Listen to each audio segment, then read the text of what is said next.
Hello one and all, and welcome back to Pathologic 3. It's been a very long time since I've done this one last, so hello, I remain your humble host Solmatol, and last time I did this, it was almost a pandemic.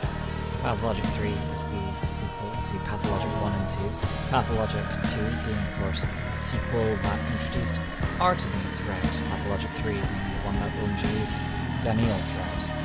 Daniil's route is, of course, about fighting a town with a plague, but well, also about fighting nature, about fighting limits, about fighting boundaries, about fighting the very essence of time itself. His sister definitely might at one point said, time is your enemy, time is the one trying to kill you most, and well, this is what I'm trying to lay an extended dissertation on here. Thank you all for joining. I hope you'll have the fun that I am sure I will maybe have. Or, you know, you can at least watch me suffer, and maybe that'll be fun. Let's go. Я Daniil Dankovsky, бакалавр медицины. Всю жизнь я исследовал смерть. Главный страх, ограничивающий человека. Мои исследования испугали всемогущие власти. Мою лабораторию в столице хотели закрыть.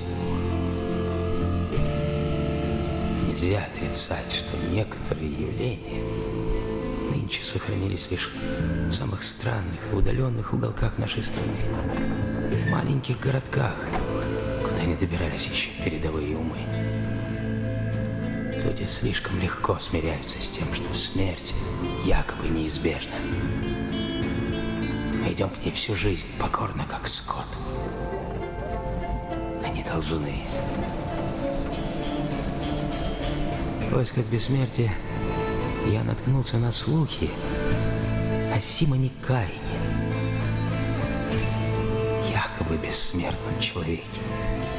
Он жил как раз в таком городке. Возможно, это то самое доказательство, что я ищу. Мой последний и главный пациент. Мне нужно его найти, иначе дело всей моей жизни обречено.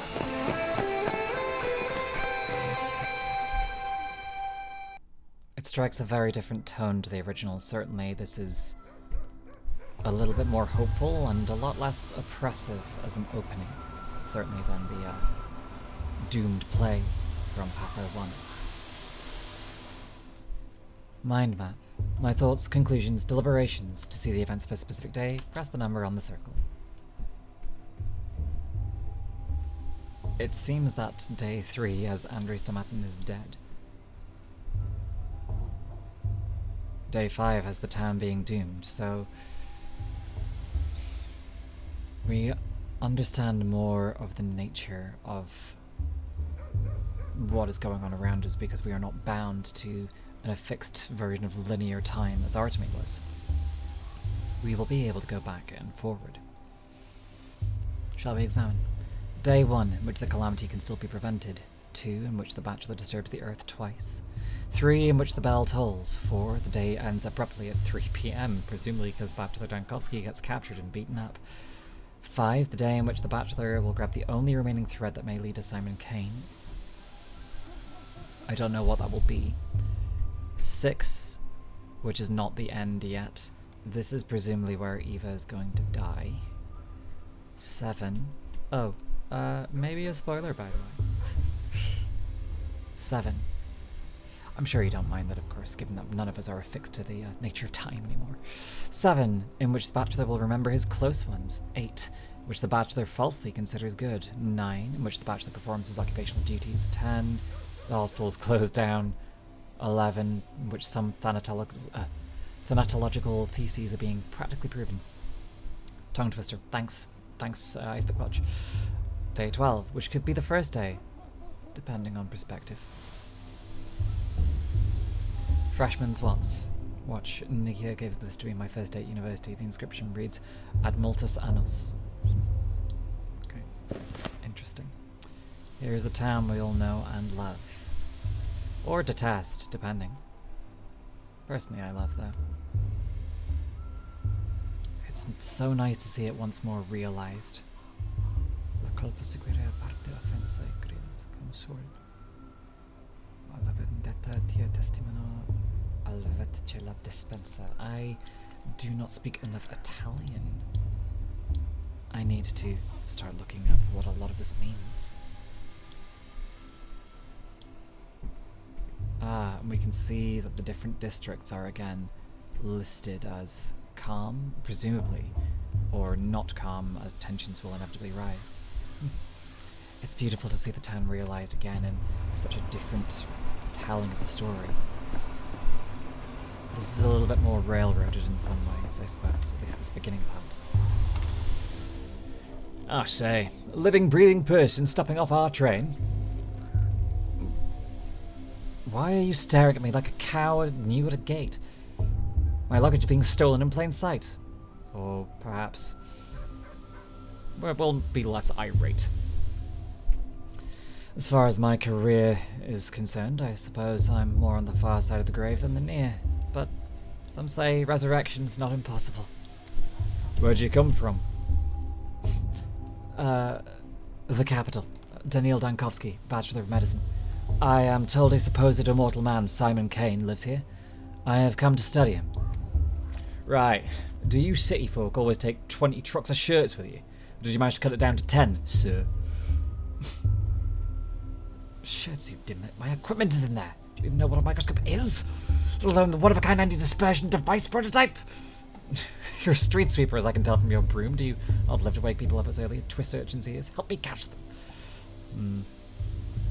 Let's,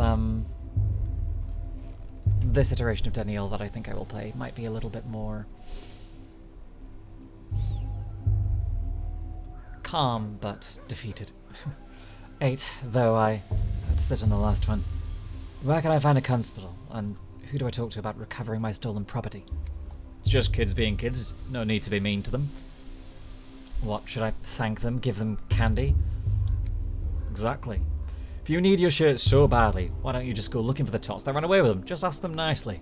These kids are like magpies. They'll trade your precious linens from the capital back in exchange for bits of cold glass or even just a story. But whatever you do, don't hurt them. Why would I have bits of glass? I just about have one on my watch face. I may have to waste time on this both literally and figuratively. I have plenty of stories to tell, but usually they involve vivisections. But then again, I suppose kids do like that sort of thing. Say, is the capital a real place? In a sense, of course. The capital is a myth, and that myth is real capital, but the city does exist physically. Gains from the capital. Gains came from the capital and made our town, but no other real people have come from there ever since. So I was thinking, perhaps Steppe Kin simply made up the capital, along with everything else. Right. Sure. And I'm sure just an actor that he hired. I enjoy this. This is very much leaning into a certain absurdist type of performance rather than the theatre of cruelty that characterized the original. But still, we continue. Reasoning. Sometimes I need to take a step back from the moment and think logically through something that helps me put the piece of the picture together. My luggage. How am I supposed to research without tools? I'm speechless at the customs of the townsfolk here. The street sweeper says no one here will help me find the missing items, but how am I supposed to research without my tools? Follows the trail of ripped suitcases. I might manage to recover something intact along the way. I'll have to handle this myself. A diegetic quest marker. I like it. The most important thing is the microscope and the experimental prototype. Without them, I might as well just catch the next train back. And thus Daniil's sanity mechanic is revealed to us. You see up at the top here, the depression versus the mania. Attentive gaze. Some objects can be useful. I can spot them easily if I concentrate, but some thoughts will affect your mental state. Backwards, mindless, meaningless vandalism. Priceless, medictable text gutted like fish. Worse than stealing morphine, just empty destruction by literal punks. I see. So I can concentrate to see things around me and to pick up on their nature. The red, I imagine, increases the mania. I saw something, a few things. Hold on, is that who I think it is? That looks like, over there, a Glea Lilac in the distance. Interesting she appears so soon. The play seems to be circular because she shouldn't appear for quite some number of days yet. And is that Eva I see? Это не дом, а обсерватория.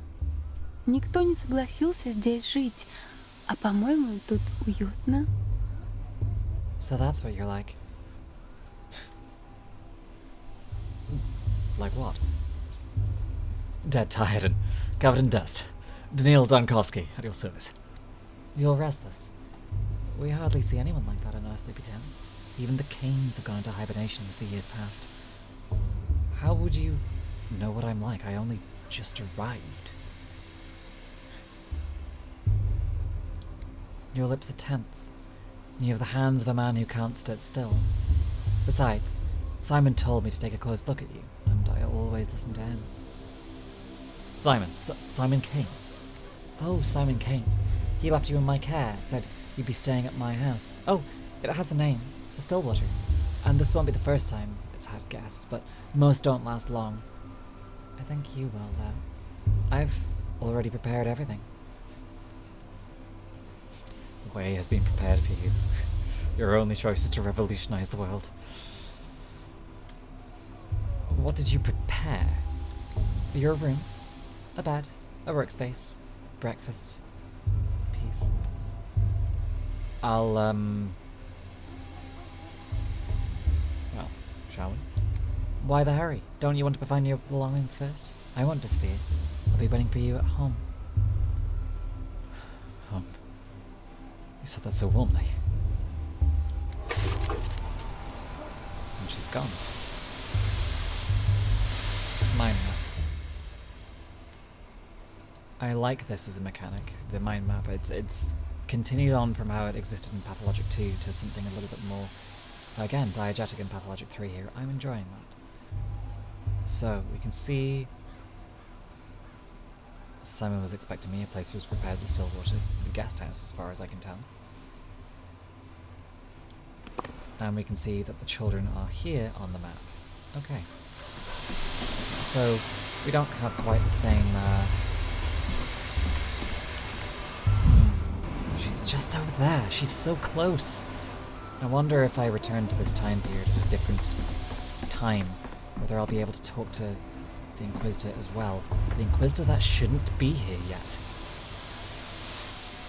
If you're familiar with the previous iteration of this play, because of course this game is like a stage play in many ways, and this is just another production of that same play.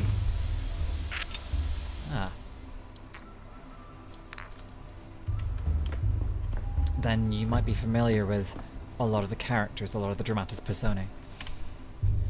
Hey, eyes on us. The thief's seen us, the thief. Mr. Thief, are you for real? Say something in thief speak. What do you mean, Mr. Thief? You're the ones who've stolen my things. Thief? Thief! You stole the train's heart, you did. Just ripped it out and stole it. And now it'll die without a heart. Many creatures in this world survive perfectly well without hearts. A train, I believe, would be something or belong to the order Crusclet. Oh, fuck me. Here we go. Here's Sulmatol fails her Latin. Crassiclitellata. Crassiclitellata. There we go. Fucking hell. I'm a doctor. I definitely didn't pass my Latin at medical school. Worms. They don't need hearts. You stupid, mister. Worms don't look like that at all. They have arms and legs and a forehead and 2 hearts, one in his chest and one in his wife's. Worms don't have wives. Haha, you're not just a thief but a dummy too. If worms don't have wives, then who does the dances? Who makes the grass grow? You think that it grows by itself? Listen boy, enough jokes for the day. I've come to this town on important business which I cannot conduct without my microscope and my prototype. Please, return them to me. Hey, hold on. No need for all the begging and the, politeness. What'd I even do to you anyway? I didn't take nothing. It was all Jetchka. I only had the patience for... I like to imagine that every one of the potential replies is something that Daniil thinks of. The one that we choose is the one that he will say, but in the back of his mind, I imagine that this is what's kind of going through his head. His little bit of lack of patience, but we're going to choose patience here. My microscope and my prototype are precise, delicate instruments. If they break, they'll be only scrap metal and glass. They'll just die. Like the train. You don't want that, do you? Ardan? Then tell me where Jetchka's taken them.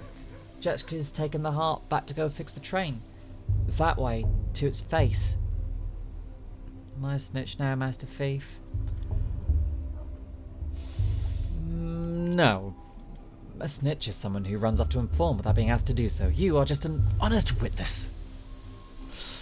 But with the thing just in the back of Daniil's mind, if you'd fit right in the academy, just like Tellman. Fuck Tellman. Who's Tellman, you may ask? Well, I suppose we'll find out. Time is, however, not entirely on our side.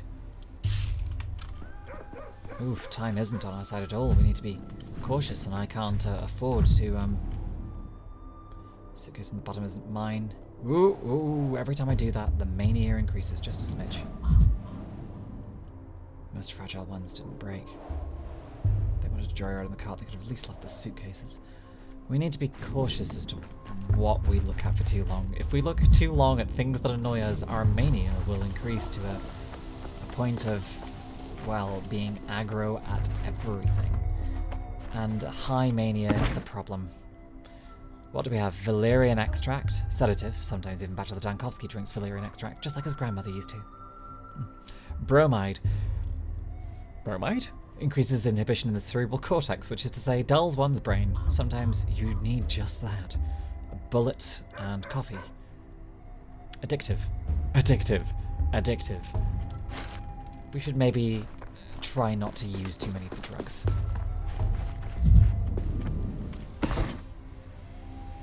Calomel, universal medicine, health, more valerian extract, and camphor. Camphor! Causes irritation just like everything else in this damned place. I'm enjoying. Most fragile ones didn't break. Fortunate for us, it looks like things could be a lot worse. We'll not overdose on mania just yet. Because we probably do need to, Belladonna? Highly toxic, not to be consumed unprocessed. That implies that it's for processing. I'll be interested to see what it does. Water. Common water is a versatile solvent that breaks various substances down to their component ions. Of course, that's how Daniil describes water. You go, you beautiful, highly autistic scientist.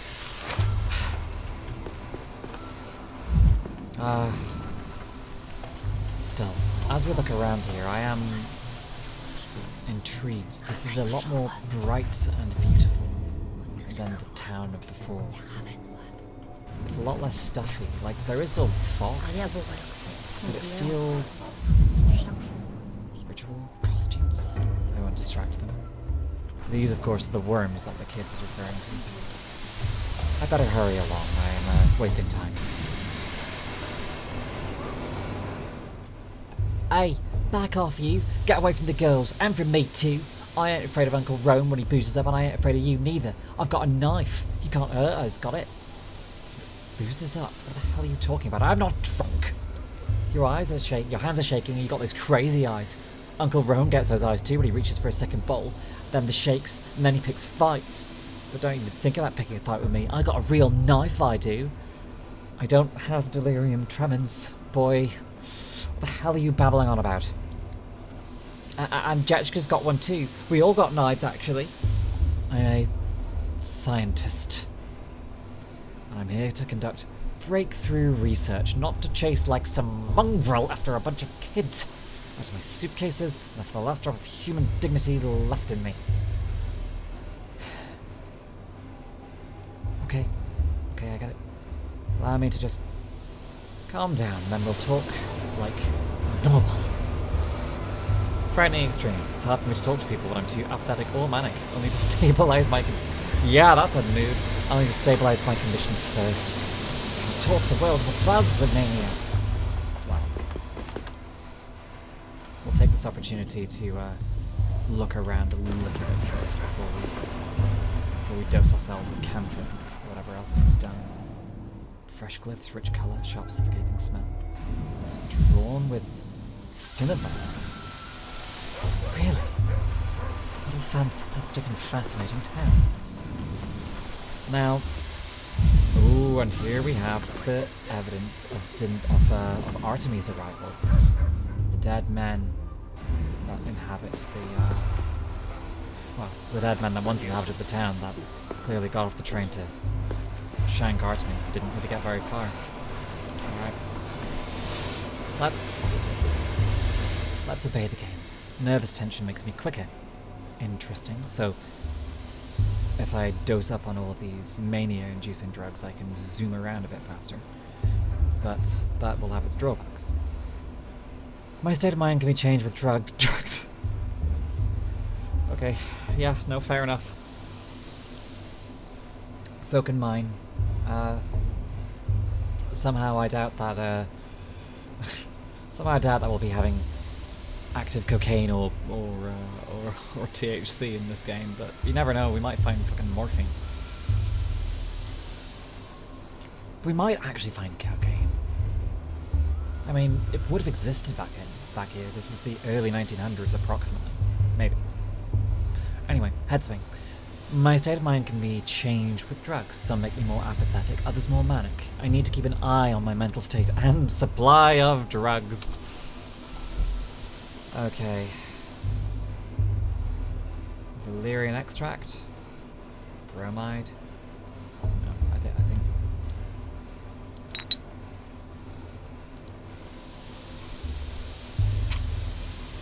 Can I not stack those? No, well. Стрелка замирает. Okay. That was not good enough. Bromide it is then. Стоп-кадр. Nuh-uh. It's quiet. It's dead already. A dead ark keeps beating for 40 days. That's what my mum says. Couldn't be dead that long. Do it. Tack it on. Won't fit in there. It just won't. Told you we should have stuck it in the belly, not the mouth. Life's in the belly. Everyone knows that. No. A locomotive's life sits in the front with the driver. That's where the fire is, so a heart should be there too. That's what Boulder told me. What do you have there? Oh, my prototype. Oh god. Looks like it's still intact. You're Jetchka, right? You're correct. A train's life is in its locomotive, which is housed in the front. Ah! Begone, vile snake! You killed all the other trains, didn't you? It's because of you they don't come to us no more. We were wondering, and we didn't know why they kept dying. We got a whole graveyard, they're all rusted up and they can't go anywhere. And it's all because of you. You stole the train's heart for yourself and carried it away in a suitcase. Now the train's all dead. Things I touch do have a tendency to die. You've got me there. If the train stopped coming a long time ago, it can't be my fault. I've never been here before. I'm not very good at stealing hearts. You said yourself that a train's heart is in the front. I rode the carriage in the middle. How could I get to the heart, then? I personally enjoy playing along with the kids' riddles. I think that's the best way to be nice to kids. Play the game. Through the bowels, like all Menku do. You don't quite get to the heart through the bowels, my young friend. You hit a quite different body part first. Usually the liver, and then the diaphragm, and then probably a bit of lung, and then the heart. Depends how you angling your needle.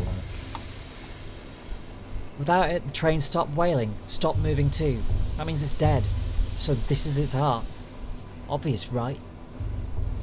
Well, that's a bit simplistic. Responsive to stimuli is just one characteristic of life. It's not exhaustive. I don't know how to make you all understand that my prototype has nothing to do with the train. Look, they're made of different metals. Well, you know, a man doesn't look very shiny on the outside either, and inside he's all red. No, he's right. The body is different layers, but the meat is made of meat. That's what Grandpa Burak said. Isidore, I assume. Look, my prototype is not the train's heart, and it certainly won't repair it. But this is an interesting thing in itself, so let's make a deal. You give it back, and I'll tell you how it works. I don't know. There will be corpses in the tail. A whole pile of them. My genius insufferable assistant will be the tail. He could drive us same to the grave with his rage-inducing adherence to details and thinly veiled political insinuations. Daniil, why would you talk to a child like that? There will be corpses in the tail. A whole lot of them. These corpses, were they stabbed or strangled? Kin must never cut, only strangle. So if they were stabbed, Kin didn't do it. Okay. Just let me take the prototype. I won't run away, I promise.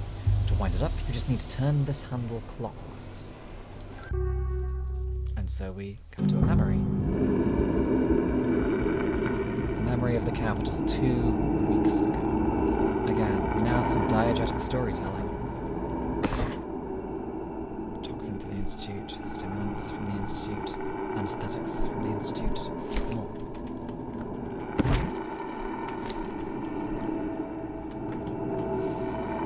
Как говорил наш профессор Лурия, давлеет ему лишь яко ворону знать свое кра.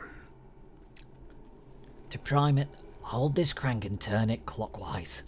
Chief? Hello? Oh, for crying out loud, your mind's flown away again. My mind and I are planted firmly on the ground. Prime the... What now? The morgue is swimming in a gas leak. It's from Lab 102. I heard the alarm. That's right. I pulled the alarm because of the chlorine from Lab 102. Anyway, the crank is stiff, so you'll have to turn it with some force. Platon, are you crazy? There's a gas leak. What did you call me in here for? We have to seal the morgue and evacuate quickly. No, Daniil. What we have to do is load that prototype you're fiddling with and use it to get into the morgue. A woman rose from the dead in there, and it will be, I think you'll agree, extremely frustrating if she dies again. We must get her out. Risen. From the dead. I was collecting tissue samples to determine the onset of rigor mortis when I heard a noise. I turned around and, holy smokes, a woman was sitting up at the gurney, stiff as a poker, rasping her throat. Pardon. I turned toward her, but then I smelled the gas and I pulled the alarm lever. It wasn't a spontaneous resurrection. It couldn't be. These cases always turn out to be lethargy or catatonia or apnea. Apnea, to be fair, Daniil, apnea is not breathing. Apnea, that does kill you. I'm not going to bring too much of my real-life medical knowledge into this. I'll behave. I'm sorry. So, why not get her yourself? Why call for me? We don't have a second to waste. But chlorine isn't known for bringing back the dead. But if the woman was brought here by mistake alive, perhaps the gas could have irritated her mucous membranes enough to wake her. Chief, you're braiding another one of your chains of hypotheticals. We need practical observations. Pull out the patient, then write the monograph, not the other way round. You're right. Tell me what I should do with this device, this prototype, I think you called it. I already told you, but fine, let's go over it again. You're holding an experimental prototype meant to dissipate tuberculosis miasma. Remember the consumption task force? Kaufman, Gorski, Anna Stein? God. At least the gas hasn't done you any lasting damage. A million little details as always. That's reassuring. Of course I remember. In the wake of Bazzen, they were commissioned to make a device to dissipate miasma. But I believe it was meant for something other than tuberculosis. This magnificent gizmo disperses an aerosol of disinfectant. First, you had to load the prototype. There's bottles of solution in the beige cabinet. Best set it on the table while you load it. You can't do that while you're holding it. I wonder if this will work against chlorine, though. considering it was designed for mustard gas. Next, you wind the prototype up.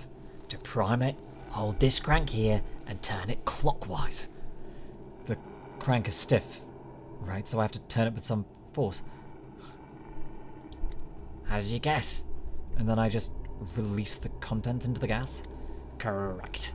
Wind up the crank, then release. The gas should dissipate, theoretically. Wind, release, dissipate. Repeat until you reach our resurrectee. Just remember, the chlorine will keep coming while our supply of solution is finite. Be as efficient as possible, Chief. What about the deceased woman? Where is she now, and in what state? The formerly deceased woman, Chief. Before the gas became too thick to see through, she was sitting on a gurney at the opposite end of the morgue. From there, I know as little as you do. She may have gone back to being deceased. The chances are infinitesimal, but if we really are dealing with a spontaneous resurrection, and if we lose the patient, I'm going to commit some crime against humanity. How very prescient, Daniil. The longer I hold the crank, the stronger the effect. Pneumatics with mechanical priming. The operating range is supposed to be decent, and it clears the miasma in front of it. One load is good for 20 uses. You need to spend the fluid wisely, the more corridors are like a maze. To load the prototype, I need a stimulant, an anesthetic, and a toxin. Required ingredients are readily available, at least in the Institute. They'll be in here in the beige cabinets, but the first thing we teach lab assistants. The best stuff is always in the beige cabinets. Ingredients loaded one by one into the setup. Heat it up, heat to open the valves, evaporate, residue into the prototype. Should be enough for 20 uses. Very well, let's load the prototype.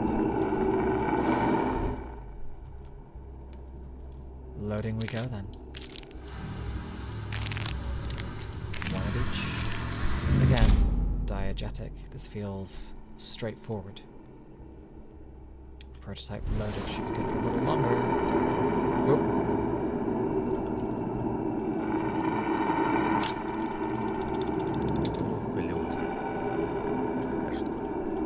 Okay, here we go. 19. And this, of course, this chlorine gas, it resembles how the plague will look. Perhaps this is merely a memory of Daniil's fractured mind.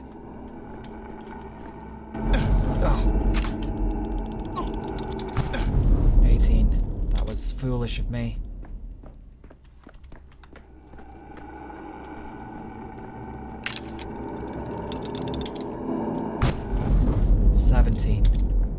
I let that one get me. I am an idiot. Okay. Hey, this is the Pathologic we all know and love. The watch someone get stressed simulator. 16 charges. And we're here. Is there anything else around here to get? No. Let's just go, quick.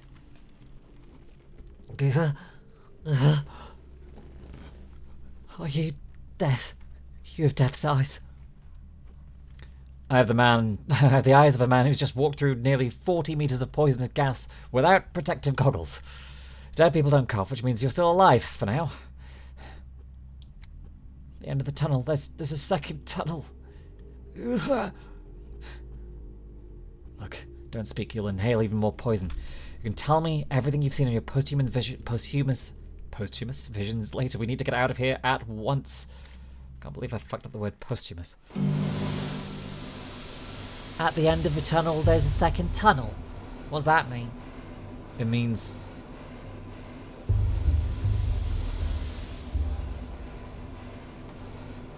that if trains were worms, they'd tunnel towards you underground. It means when you die, there's neither life nor death, but something else entirely. That sure is a way to scare a child. Like a coin falling on its edge. Or a Mobius strip. You shouldn't concern yourself with such things, though. Got my prototype back. Take it. Spins all boring, clockwise only. Grandpa Simon has clocks that spin every which way. Besides, train's already dead. Couldn't save it in time. Look, it's blowing its whistle. It's still smoking. That's all as alive as it gets. Well, hold on, Grandpa Simon. You mean Simon Kane? I'm here to meet him, actually. We've only got one Grandpa between us. Is he really immortal? I'm sick of this game. Go away. We're gonna play cat in an old hat. We still have time before the sun sets. Whoa, wait. What about my microscope? I'll trade you another tail for it. We didn't take your microscope. Where is... If the prototype is my right hand, the microscope is my left. I can't collect data without it. The dogheads must have taken it. Khan and Nokian got a deal. All the war spores get split down the middle. They don't care about the hearts, not in any of their many faces. Why would they need another one? What does a microscope do? Is it alive?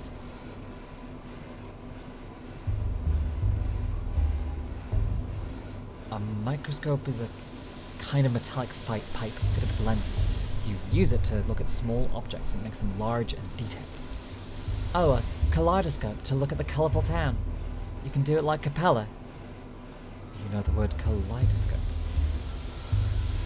Oh, and defenestration. Mr. Marek used it when Foreman O'Yun threw Uncle Ron out a window.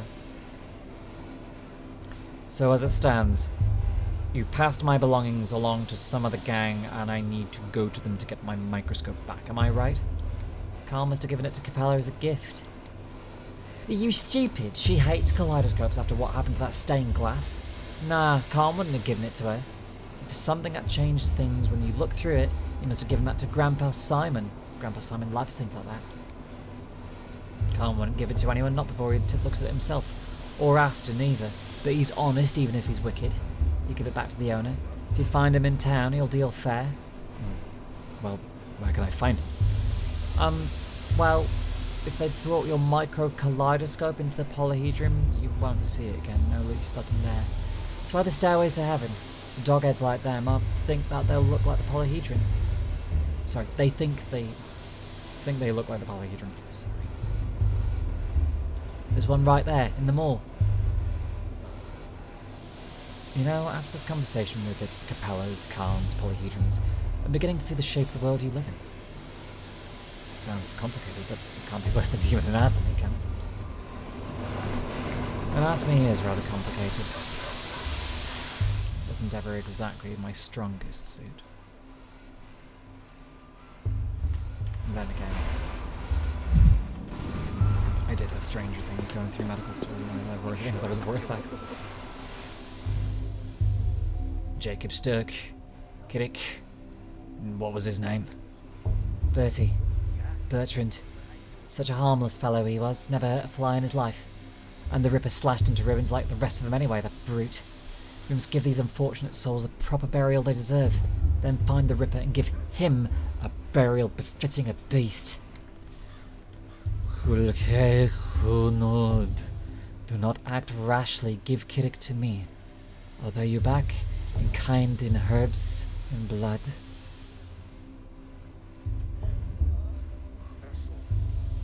I don't mean to alarm you, but you have holes in your dress the size of another dress. What do you mean, give Kirik to you? You want to take the corpse? Are you crazy? Why are you looking at her? Why are you even speaking to her? Begone, witch! Boyante, do not speak for me, stranger. I have come begging for food to give Suak, begging for tears to give Mother Bodho. I speak to the blood of a Durg, of our town. You are not our blood. Our eyes do not see you, stranger. My eyes do not hear you. Suak, Bodho, Durg. What happened to you? The Ripper's come to town. Father killer, Burak. He was always a wild one, but then Mara Shabnak lay with him in the steppe and whispered things in his ear to make him water the earth with blood. As soon as he got off the train, he went on his murder spree. He killed Jacob Sturck, he killed Kirik, he killed the harmless Bertie. He's a monster.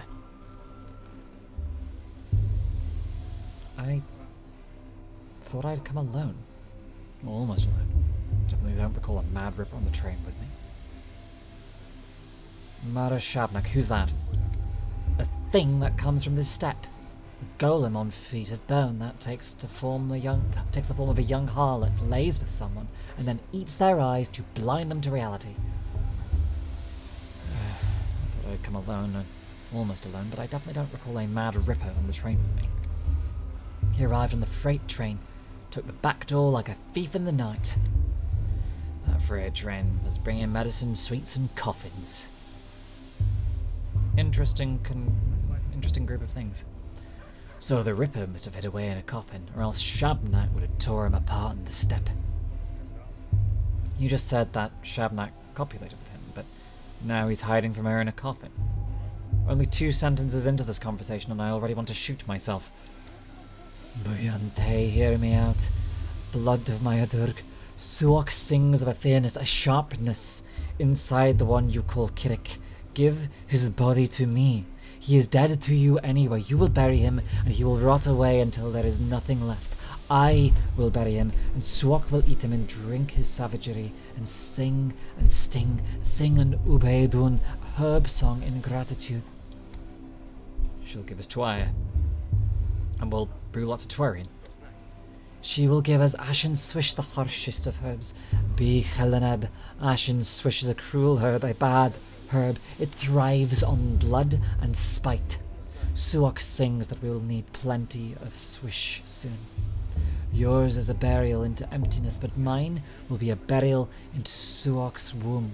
I am at your feet, Hain Hunod, good people. Give me the one you call Kirik. Should we give her the body, maybe? He doesn't seem to have any family, and without them in the picture, I guess it doesn't matter if we're to bury him, other kin do. Who knows? Suppose we do get a great Quapatwire. I was under the impression that who buries who actually matters quite a lot in traditional cultures. But they aren't just going to bury him, they'll desecrate him until not even Shabnak can recognize what's left. That's what you're going to do, isn't it? Isn't it, Step Girl? Say it! And don't you dare try to lie to us. I am at your feet, I am the Hunod, good people. I promise there will be no desecration. We will take his name so it holds sharpness no longer, and we will lower him into Suok's womb. Everyone will forget him, forget the wicked murderer Kirik, and only Ashen Swish will remain. I knew there was a catch. Wicked or not, you just can't bury a person without their name. Everyone has the right to be remembered, if nothing else. But he really was a wicked man. The rare times someone remembers him at all, they've never have anything good to say. Perhaps it is for the best if everybody forgets him. What an ethnographic load you've got here. It's a shame I'm not an anthropologist. But they'll take the name of this Kirik. What does that mean? I find that curiosity is always the best way to be when you're being Daniil. Curiosity. There's a certain misinterpretation of Daniil that came after the popularization of Pathologic a few years ago, that Daniil is a edgy pseudo-intellectual. That's not really true. Daniil is an intellectual. He's just very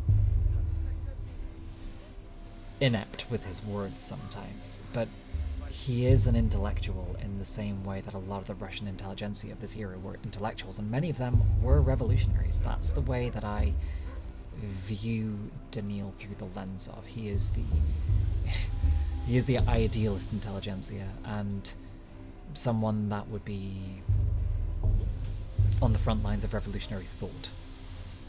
As such, I think it befits to play him with curiosity. They'll take the name of this Kirik. What does that mean? A touch of our eyes, a touch of our fingers, and the name melts away. The one they used to call Kirik will become a gift to Suok instead. He will have no grave, and there will be no man in the memory of the people. Speak to me no more, stranger. Your words are poison. I must admit that clarified nothing. I wasn't talking to you. Let's hand over the body. I'd rather avoid a falling out with the kin.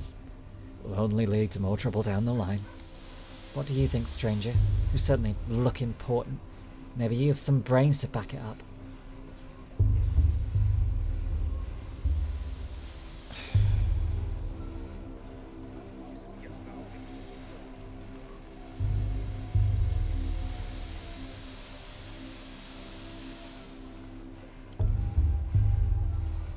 The body of a victim who met a violent end must be withheld for the purposes of forensic examination, even if a beautiful young woman asks otherwise. Or, once a person dies, the body is no more than a collection of molecules and tissues. Any opportunity to put it to some use is a stroke of fortune. Corpus non est templum. On the one hand, a choice that very clearly is the one that the kin want. And we know from the previous iterations of this tale that the kin have a very important role to play. But on the other hand, we are not playing the kin's compatriot this time. We are playing someone that is very alien to the kin, that comes from a much different world. We are playing Daniil Dankovsky, whose main concern is that of science and certain types of immortal sciences. That could be meant in several different ways, I suppose.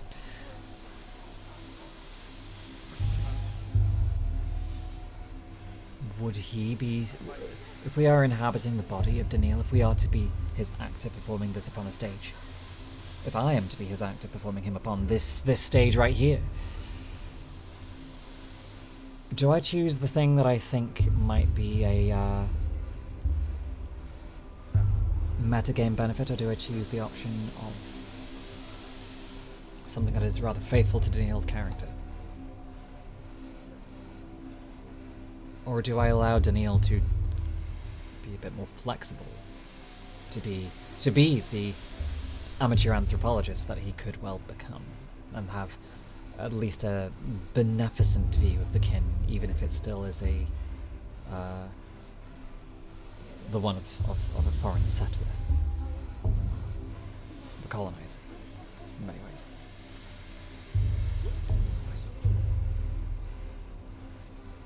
Okay. This is probably the first choice that might fuck us in the future, but let's try it anyway and see what happens. Once a person dies, their body is no more than a collection of molecules and tissues. Any opportunity to put to some use is a stroke of fortune. Corpus non est templum. Maybe this will benefit Burak, and maybe that will help us in the long run. Thank you, stranger. By Allah. Death came to this town today. Such great death, the likes of which has never been seen before. Today will be a fearsome day. Tomorrow even more so. And on the third day, fear itself will die. And without ash and swish, we will die too. I have to say that all these prophecies are making me uneasy. We have made a choice.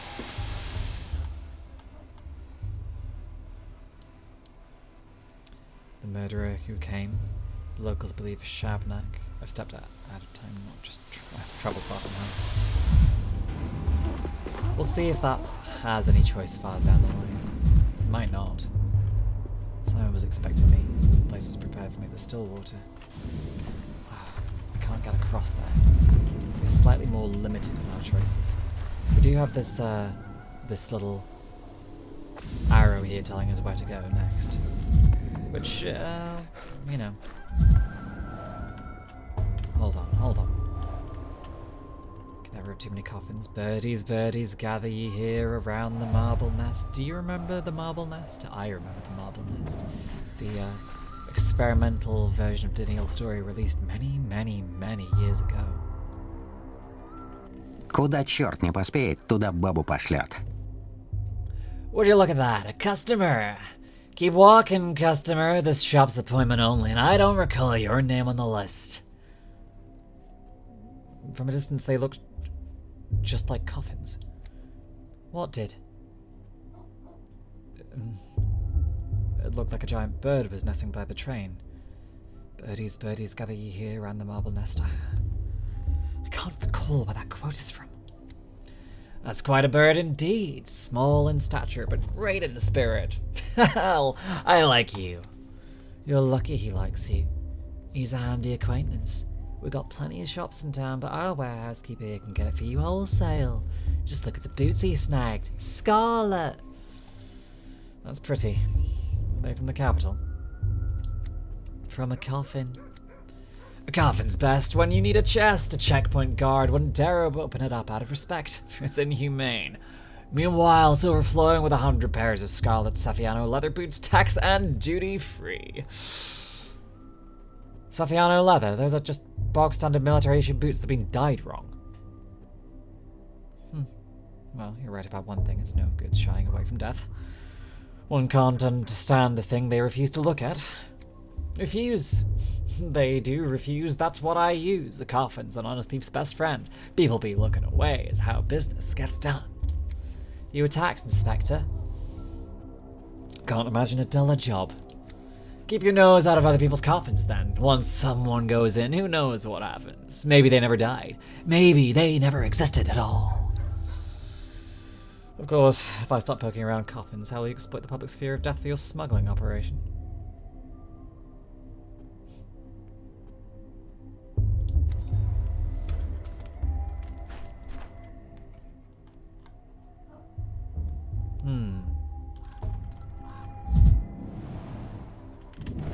Onwards then. We should tarry. We're wasting time. Oof.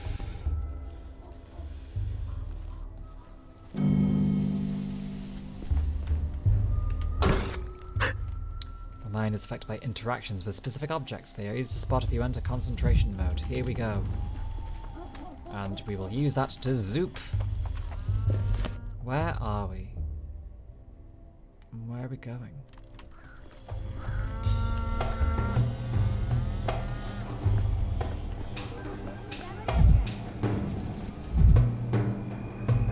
Bulls, children of rats, though I've read enough about these little marmots. Steppe carriers of contagion.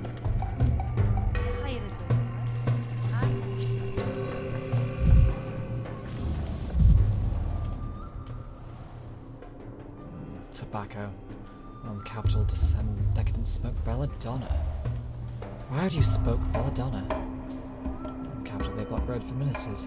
Terrors fear assassination. Times while patient dies in the solitary motive. Yeah.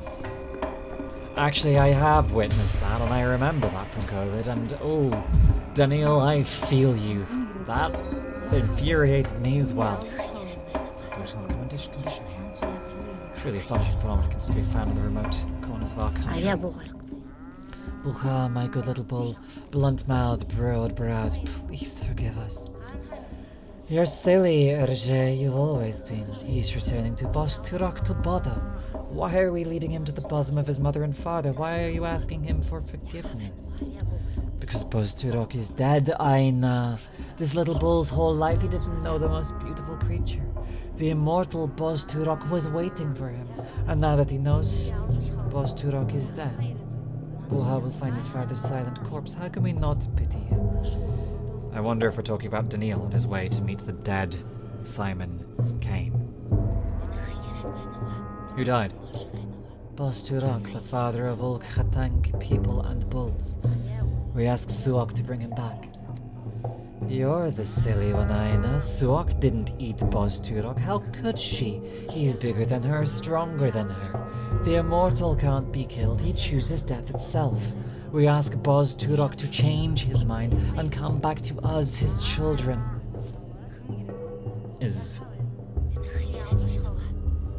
Why are you referencing lobsters, Daniil? We're going to ignore the lobster option. What a coincidence. You are burying an immortal, and I came here to study. Curiosity, not arrogance. That's what we have to embody. Is Turak some kind of mythical creature? What happened exactly? Turak is the father of all Khatangi people and the bulls. How can I explain? We, her brides, walk barefoot so that we can always hear his heart. Tonight, it stopped beating. His children are afraid without their father, so we ask him to respond, but I feel he has died. A fang or a claw was thrust into him. I feel the wound bleeding. Thrust has soaked into him. I feel the rot squelching underfoot. Quiet, both of you. You know nothing. Turak can only die from gloom. We will cheer him up, feed him, and show him our joy. We'll bring him the last Oroks to his bosom. Then he will remember us and return to us.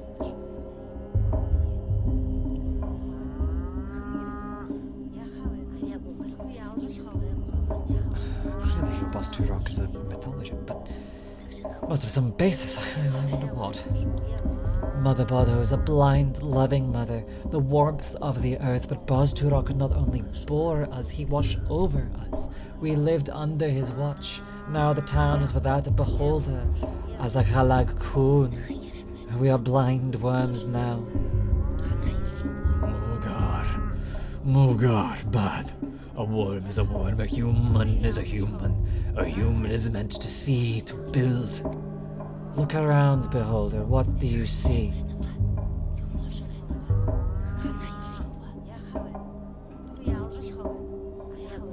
A town is where the sacrifice of live animals is permitted in a residential area. Simon Kane's immortality was most likely to be turned out to be superstitious nonsense too. You. The curiosity option. The curiosity is the important option.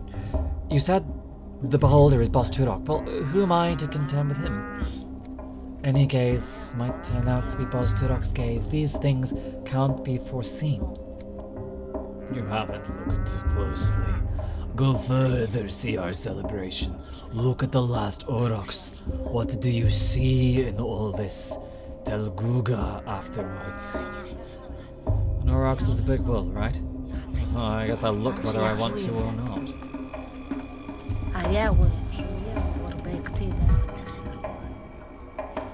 Ah, a mirror.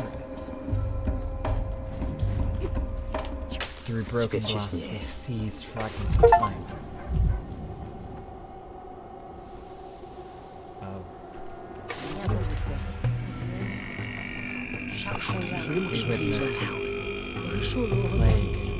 We witness death.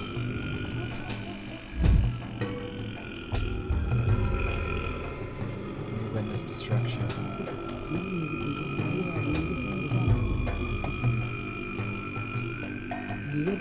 We spent not so much time looking for the dancing girls. Tie ribbons all over town, the innocent and just leave the steps. There is still a division between the townsfolk and the people of the steppe here. That division is very stark. My eyes touch you, beholder.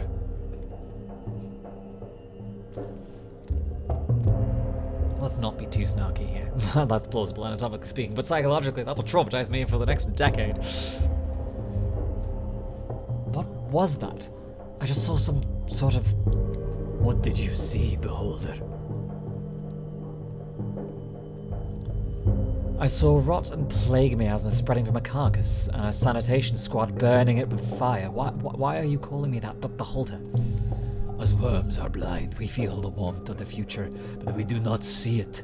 Our brides are grasshoppers. They see with their feet. They feel the pulse of the future, but they do not see it. We stand here and seek those with eyes. The beholder who sees the future. So you're asking everyone, not just me? One, many human concepts. There is one worm, but hit it with a spade. There are two. There are 5 fingers, but clenched one fist. Right now, we are talking to you. What did you see, beholder?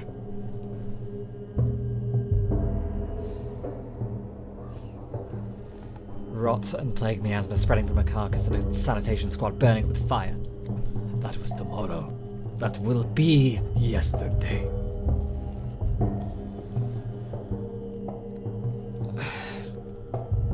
Were those anxiety-induced visions of a terrible future? Perhaps. Thank you for your vision, beholder. You see more widely than others. We will remember this. If you see something else unexpected, do not be afraid. It's just the eyes adjusting to our current place in time. Keep moving forward.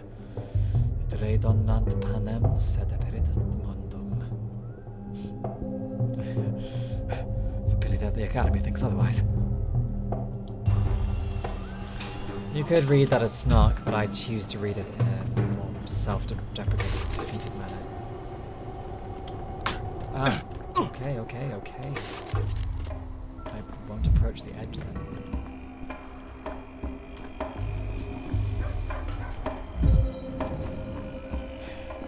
That actually really hurt.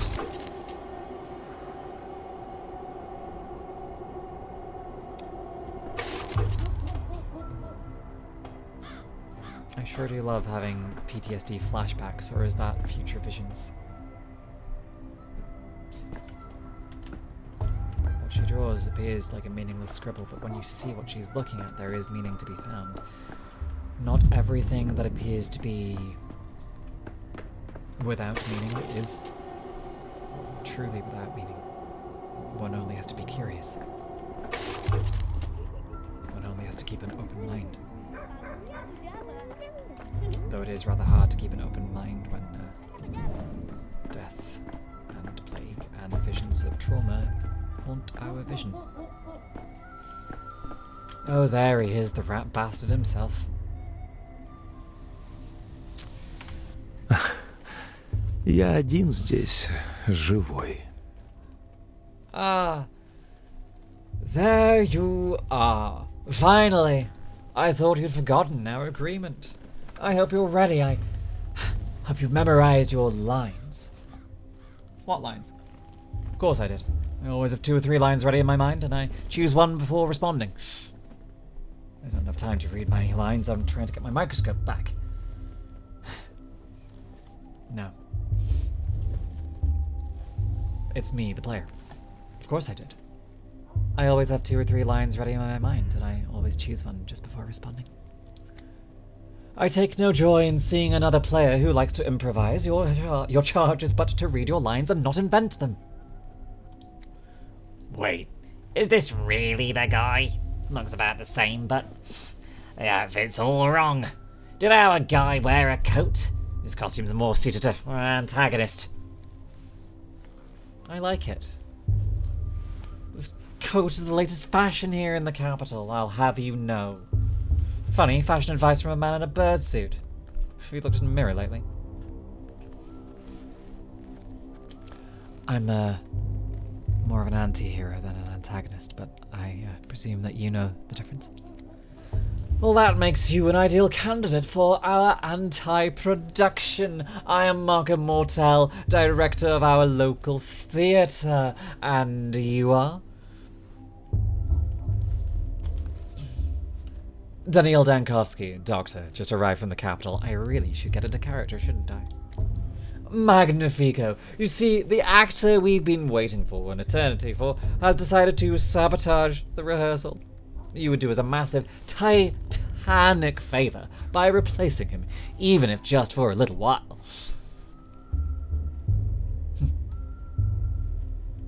Of course, I'd be delighted to. I've dreamt of acting on a stage since I was a boy, which was only a few years ago, admittedly. What must I do? Ah, perfetto. It is simple and indeed natural. You need only react to your colleagues' lines and thus create a scene of unbearable dramatic tension. Our performance is quite simple. The main character has just arrived in a remote town and quite accidentally stumbled into a curious rehearsal in which his fate will be decided. Who knows? Perhaps he'll die at the end.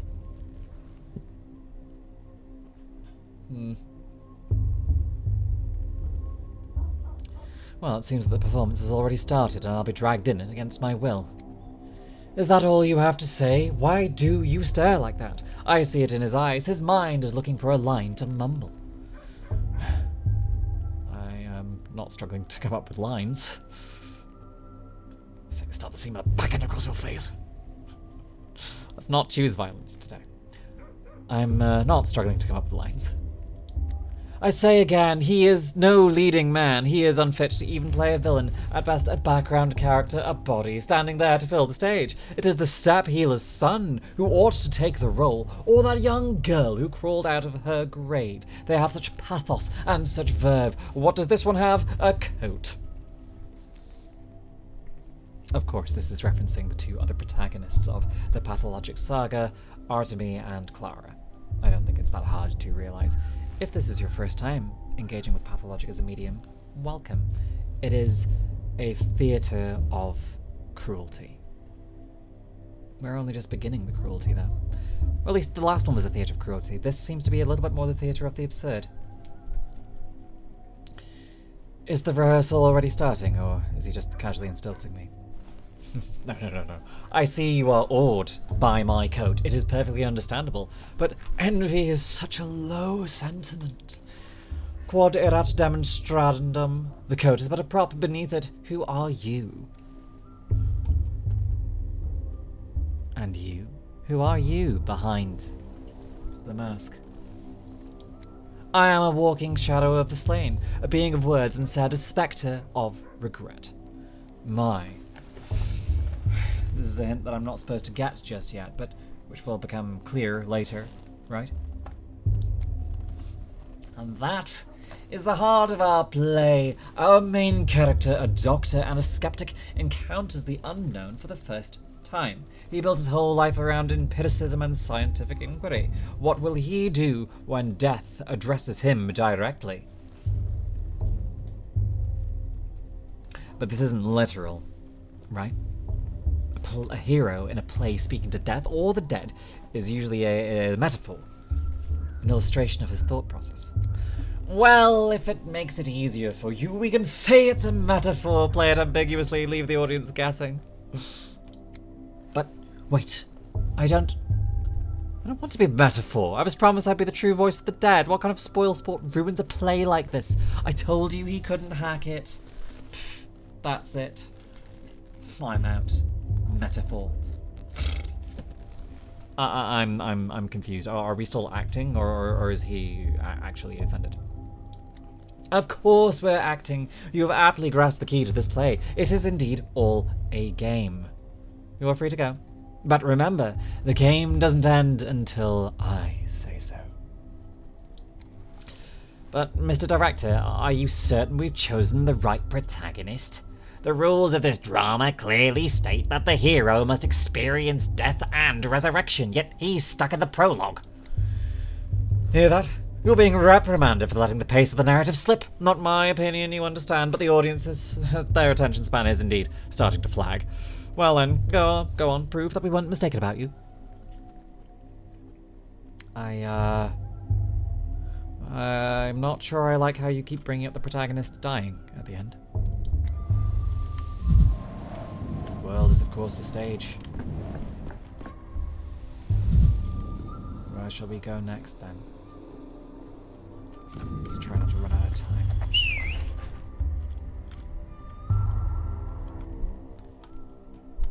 So,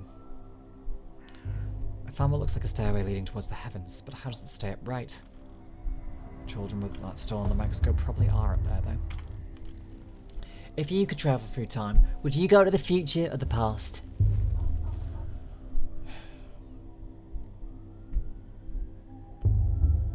Ooh. I don't see the future being anything much positive, but still. No. What year is it now? 2026? The past. 10 years ago, maybe. When, everything could still have been prevented. Grandpa Simon used to say that the days are like hopscotch. Usually they go one after another, but sometimes there's two side by side, and sometimes you have to jump backwards. Does Simon Kane know many games? He's the only grown-up who gets games. Everyone thinks they're just silly things for kids, just running around or scoring a point, but Grandpa Simon knows how games should be. I bet even he could enter the polyhedron. Grandpa Simon is a LARPer. No, my own personal love for Nordic and content LARP aside. Whatever that thing is, I've been told I'll never see inside it. My place is with the earthly matters, apparently. No. Curiosity. How should games be? If you went to the polyhedron, you'd understand. Whatever that thing is, I've been told I'll never see inside it. My place is with earthly matters, apparently. Answer me, did you steal my microscope? I did, yeah, but I gave it to Phil. He's over there, up in the stairway. How do those stairs stand without support? They stand like the polyhedron does. You keep bringing up this polyhedron. Well, whatever sort of creature it is, it can wait until later. Up and up and up we go. possible construction. Don't look down. The prototypes for something that would eventually be constructed out of its own blueprints. A thing that is made of the thought of itself. Hello, you.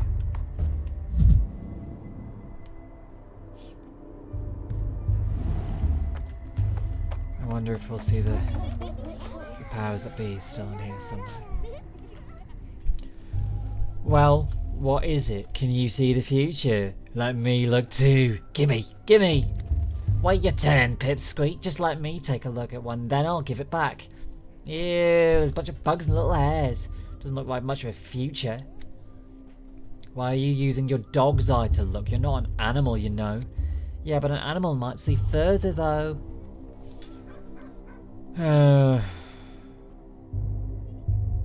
Children are often also curious as well. That's a thing adults often fail to understand. That they have curiosity. I think curiosity is one of the things that makes us human. The most human. You know? The willingness to engage and learn. Without curiosity, how can we have compassion? How can we have empathy? How can we understand the world we live in? Sorry, I'm getting off track. Need some help, kids? I can teach you how to use this thing. Here, let me show you. Oh, it's you. Hey, your thingamajig's busted. It doesn't show anything, just bugs and weird little hairs. Maybe that is the future. Like in many, many years, nothing will remain of us on Earth but bugs and air.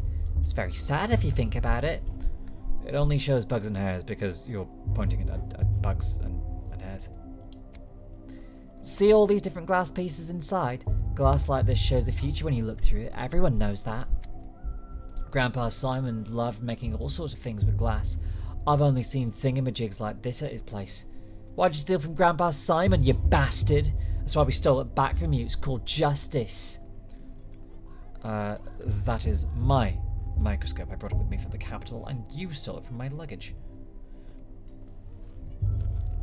You know Simon Kane? I've come here to see him. What? Don't you know, mister? He doesn't know. Spit it out, you monster. Where'd you get this thingamajig from? What did you do to Simon? It was you, wasn't it? Wasn't it? I was on my way to visit Simon, and I'd already be there. It weren't for you.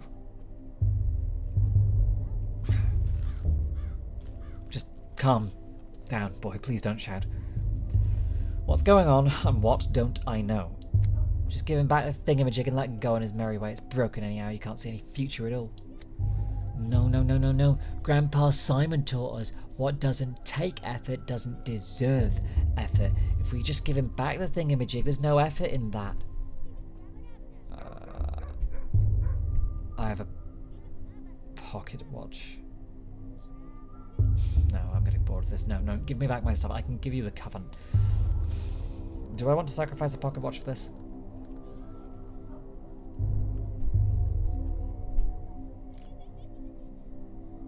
I can give you a cuff on the head for it. Will that be enough effort?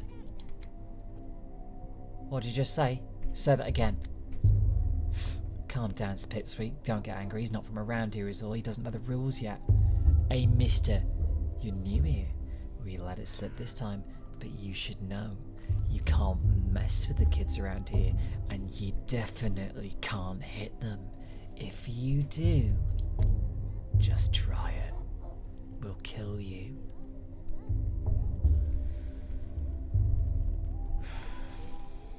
Fearsome little girl. Okay, okay. Sorry. I was only joking. Just give me back my microscope. Please. What's that shiny thing hanging off that chain? Show it to us.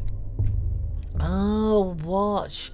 Let's make a deal. You give us the watch, and we'll give you back your thingy-majig. Just show us how it works, will you? We're still curious. Hold on, please. I need to check if it's broken first. You might have been using it to hammer nails.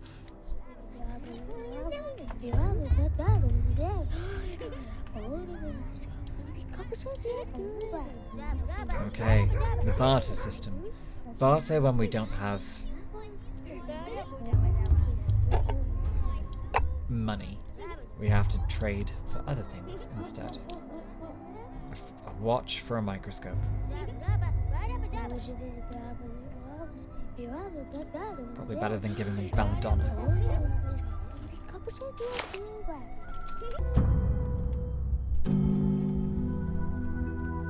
The capital 2 weeks ago.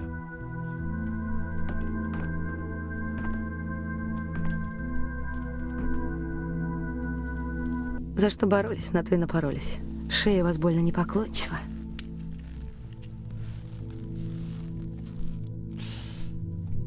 Please, hold on a little longer.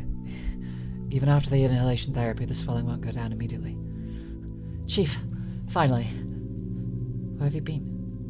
The woman you rescued from the morgue is conscious, but she might not stay that way. She's still very weak. It's amazing that she's standing at all with the amount of gas that she's inhaled. Step aside with me for a moment, Chief. I checked the morgue records. A body matching her description was declared dead last night.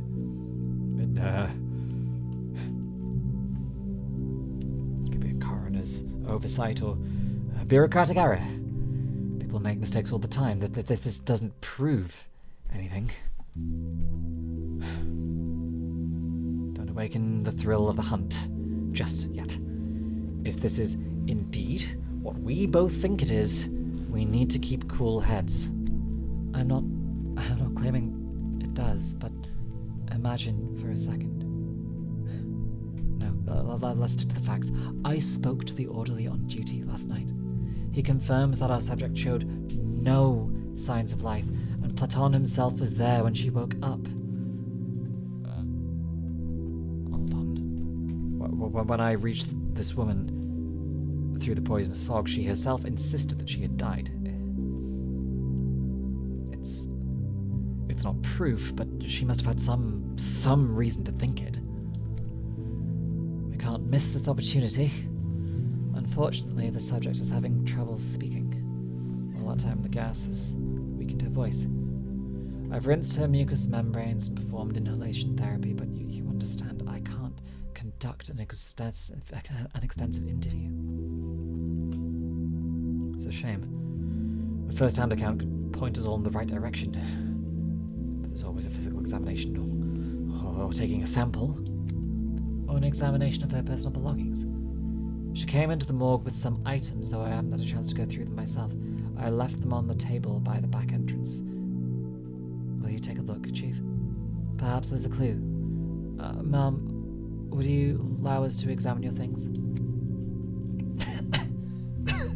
Okay. Hello. Do you remember me? I'm the Bachelor of Medicine Daniil Dankovsky, head of the Thanatica laboratory. Last night, I saved you from the sight of a serious gas leak. The man with death's eyes.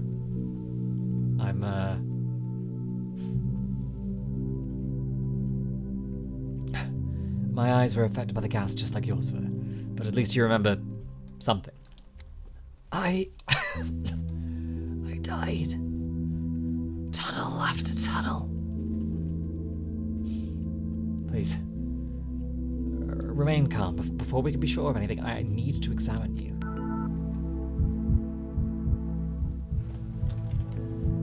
Okay. Pale and gaunt, exhausted. Should take a look at a blood sample. The skin here is seriously damaged. I suspect it's due to contact with the gas. It's like the same for red eyes and mucosal burns.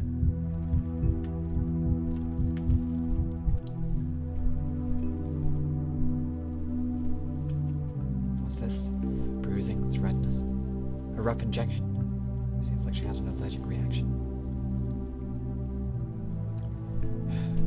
This I like a lot. This is a good diegetic way of converting a medical examination, as one does as a doctor, into a gameplay format, a fictionalized gameplay format. Admittedly, we're still looking at this in a kind of we're seeing some real things, but applied to fake diseases.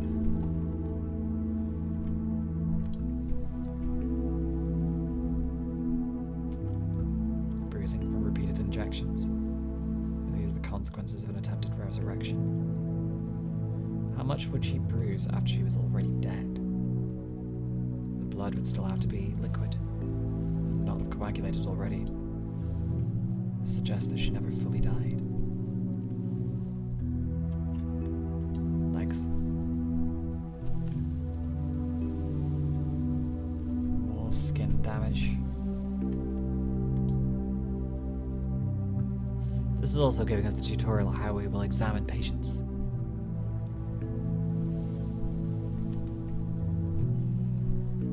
It's always good when you are a medical professional to do a full top-to-toe examination if you are still trying to figure out what the hell is going on.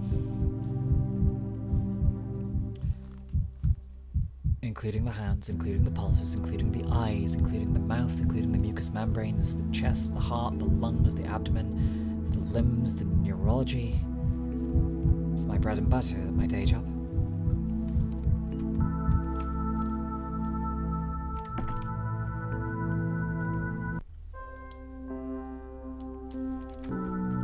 We need blood. Breathing is a bit easier, but talking is still difficult. I hope your blood test will tell us something.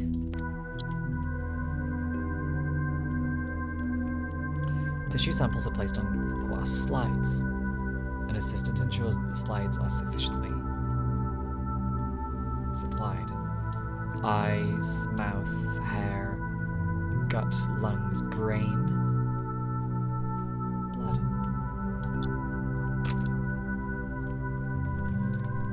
This is the way a pathologist would think of things. Study things under the microscope in order to perform the test and need reagents. The doctor themselves is in charge of their supply.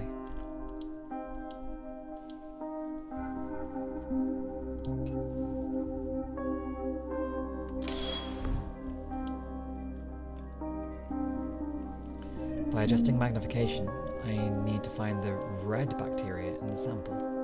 To adjust the focus, it will allow me to see things better. The lifespan of a culture is limited. I must act quickly, and a dead sample is useless.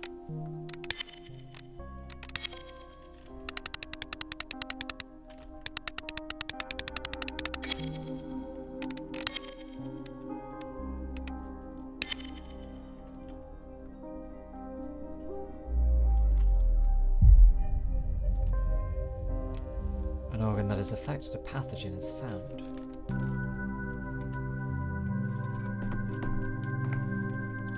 Let us take a moment to look around Dankovsky's laboratory. Butterflies. Dead and pinned. Kept immortal, preserved in one singular form. Or live and moving, but will succumb to mortality, to decay, to a change in their form. Now, I know that a dead thing that is pinned and preserved is not alive, but it is preserved in some senses. A thing that is preserved forever, is that not a form of immortality? Even if it is no longer alive. Was that just a load of fucking nonsense? I'll leave you to decide.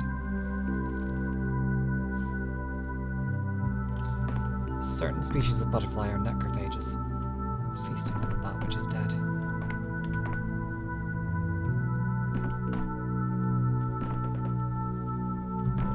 Tears and the sweat and the blood of things that are to fade and fall. Reagents.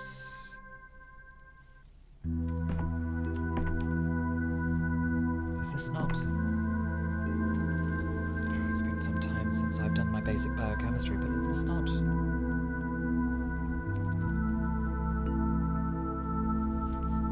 Basic.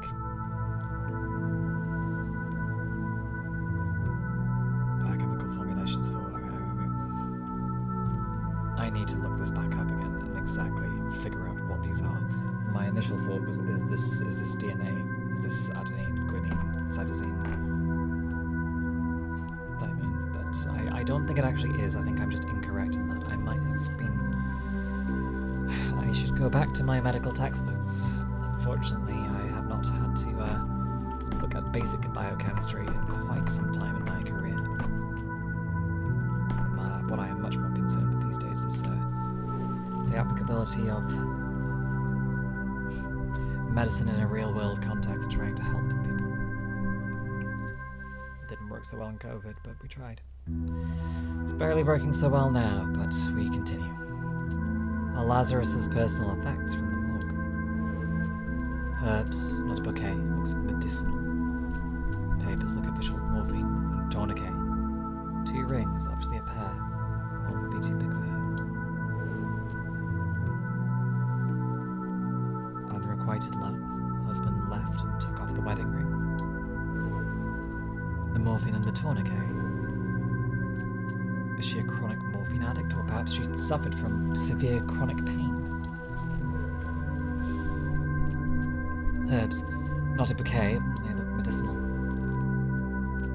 Consulted with a wise woman instead of a doctor. Self-medication with folk remedies. Papers. These seem official. Consent form for the experimental treatment at our institute. The description of those treatments is vague, something about novel drugs. I accept all risks and waive all claims. Together with the examination of the test, the picture is more or less complete. A miraculously resurrected woman has a late-stage leukemia and injection marks upon her body.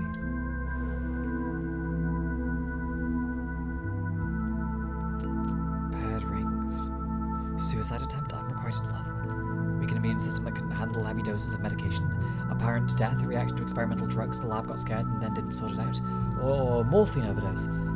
I took from the palliative treatment for the pain. Perhaps the colleagues of ours thought that she was beyond saving. None of this makes sense. Seraphima waits, and our subject needs rest.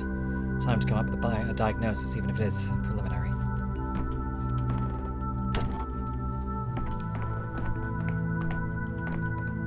Это если условия создадут. А в таких условиях, как у нас, хорошо только пенициллин выдумывать. Плесень немного выросла. So, Chief, have you shed any light on the case? I'm loath to jump to conclusions, but could Thanatica have discovered some genuine phenomena?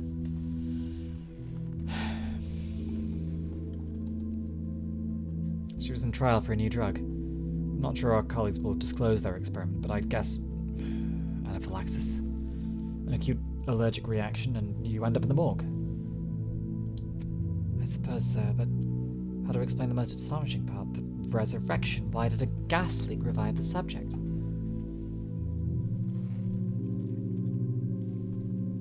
Did you... I don't know. We may need to strip the 2 different laboratories down to the baseboards, the one where the subject's supposed death occurred, and the one with the gas leak. We can use a chemical analyzer to figure out what has reacted. So you think it was a mistake? The subject ended up in the morgue due to negligence. She wasn't actually dead yet, and by coincidence, an unaccounted-for factor revived her?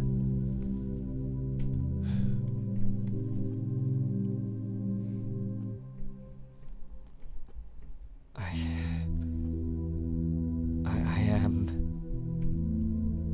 afraid so. Is that disappointment? It's unjustified. For example, adrenaline as an emergency tool is promising from a scientific point of view. This research will one day bear fruit. So does that mean she wasn't dead after all? And all the others we tried to find too. As of right now, spontaneous resurrection appears to be nothing but fiction. Then that's what your microscope's even for. Then what's your microscope even for? Doesn't show the future, doesn't raise the dead. It's just a toy, really. A breakthrough cannot happen in one single movement. It takes a sustained effort. Every step feels small at first, but we will learn to resurrect the dead one day. Alright. If we can't see the future in that glass, then we're off. We've got important things to do after all. As do I. I'll leave my things at my temporary lodgings, then head to the Crucible to see Simon. Onwards then, to the Crucible.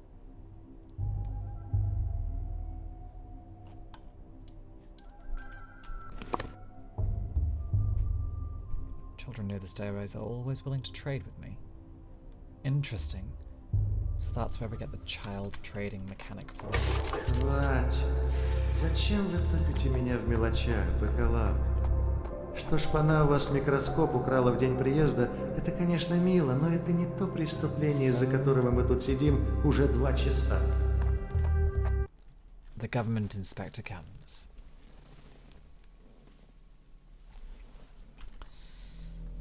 Play by Goggle is called the government inspector, though it is a rather more comedic affair than this will be. This is certainly not quite so entertaining. The inspector of the special committee. He was sent to investigate the case of my criminal negligence. Supposedly, I didn't save a town in the east of our country where a plague outbreak occurred and didn't even try. He's luring me into a trap. His folder is full of deliberately false data. He's not interested in the truth, but in the downfall of Bachelor Dankovsky, he is my enemy. I actually also see the following scene is very similar to Morphine, the other play. Very much a I am a doctor that has come back from a distant town in the middle of fucking nowhere, and now I'm being interrogated by an inspection committee. Вы не со мной говорите, вы с совестью своей говорите. Enough. Why are you drowning me in details, Bachelor? Street kids stealing your microscope is an amusing anecdote, but it's not the crime we sat down to discuss 2 hours ago. 2 hours and 15 minutes ago, to be exact. Focus. I'm only interested in what's important. How am I supposed to know, Inspector, what you deem important and what you do not? You know what I especially dislike? When an obviously intelligent man feigns foolishness to derail investigations. I'm offended and embarrassed for you. We both know you're not a fool. Stop wasting my time and your own. I just wanted to recount everything in order from beginning to end. The beginning doesn't interest me. My concern is the ending, the result, the finale. As for your backstory, your genesis, all of that is in the case file. Shall we review it? Yes, please. I'm quite curious as to what your case files on me contain. Let's see. Where was it? Ah, yes. The ministerial inspection of your lab, Thanatica, began in early September. Your presence was required at all times. Instead, you dashed off across the country to a backwater town to bring back what might be described as clear evidence that Thanatica's work had potential. I did not flee. Let's set aside your fantasies for a moment. The important part is that you fled from the investigation. And this town had an outbreak of some fever the scientific community had no knowledge of. As luck would have it, you were the only medical professional on site. Accurate so far? Well, not inaccurate. The devil is in the details. You appear to be setting a trap. On the 3rd day, the town's leaders gathered in the town hall to form an emergency command to fight the epidemic. And what was Daniil Dankovsky, who was, I repeat, the only qualified specialist in town, doing that day? What's that? Your lip is trembling.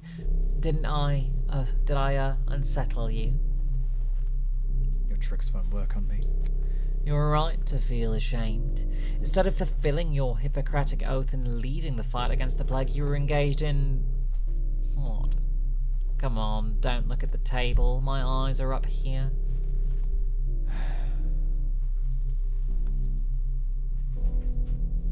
I'm not looking down out of shame. I'm simply amazed at your informant's sloppy work. On the 4th day, the town lost its water supply. They required a hospital, but the one person who could set it up, what was he doing?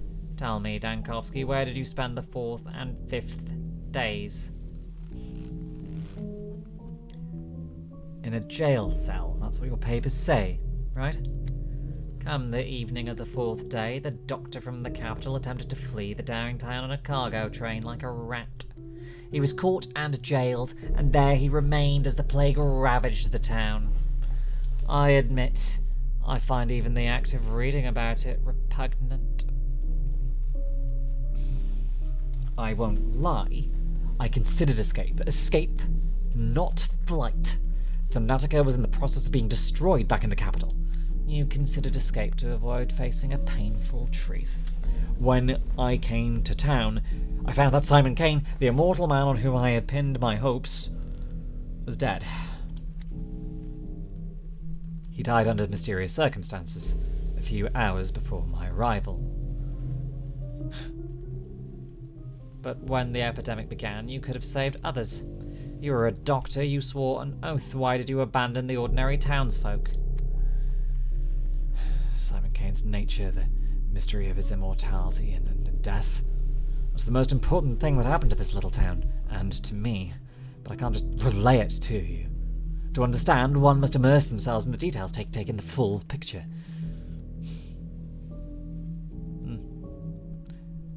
And for the very best immersion, you've tried to flee the town on the evening of the 4th day. Simon Kin's death is the primary concern, not the deaths of tens of thousands, but one fantastical old man. Oh my, Bachelor. Oh my. No, you're twisting it. You're rewriting the past. Where did I lie, exactly? Point it out. I'll tell you what really happened. On the 3rd day at the town hall. Now, I know your plan. Once again, you will drown me in unnecessary details. Leave aside the stories of your children and microscopes. I told you, I'm interested in the ending, not the beginning. Do you also read books backward? You will recount everything in the order that I tell you to. On the 6th day, the plague destroyed the town. So, if you would be so kind, explain to me, what were you doing on the 5th day? Were you really so indifferent to the plights of the people around you? The town couldn't have perished on the 6th day. I was there for 12. There is an error in your report. You disappoint me, Bachelor. I'll ask again. On the 5th day in the town, what were you doing? On the 5th day. Let me think.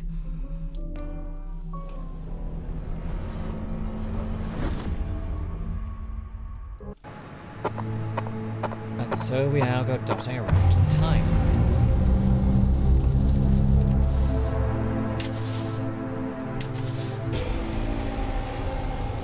We all know how this ends.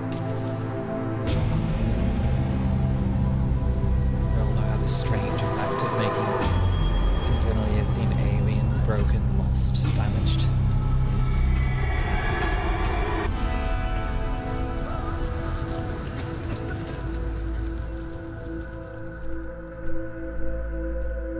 Welcome to Pathologic 3.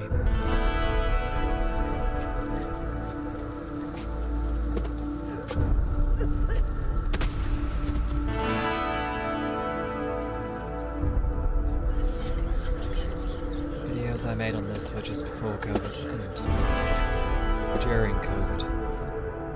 I'm sure many of us have vivid memories of that time. I worked as a doctor through that pandemic.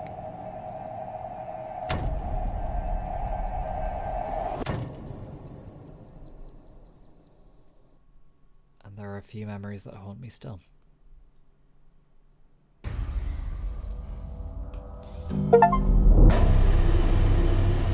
Day 5, in which the Bachelor will grab the only remaining thread that may lead to Simon Kin. I'm never leaving this place. They trapped me in this bloody town. Now I'm trapped in a jail cell. Riddle me this. What place is an entrance but no exit? This ill-fated town. A jail. A grave. This triple accursed town is sapping us resolved by the minute. Is the local herbs blooming, or have you finally cracked, Dankovsky? Your legs barely stir. To sleep, maybe to dream, to lie down and forget. Will it be like this always? Strength always dwindles. This despair isn't yours, I swear. It's the local herbs messing with your head.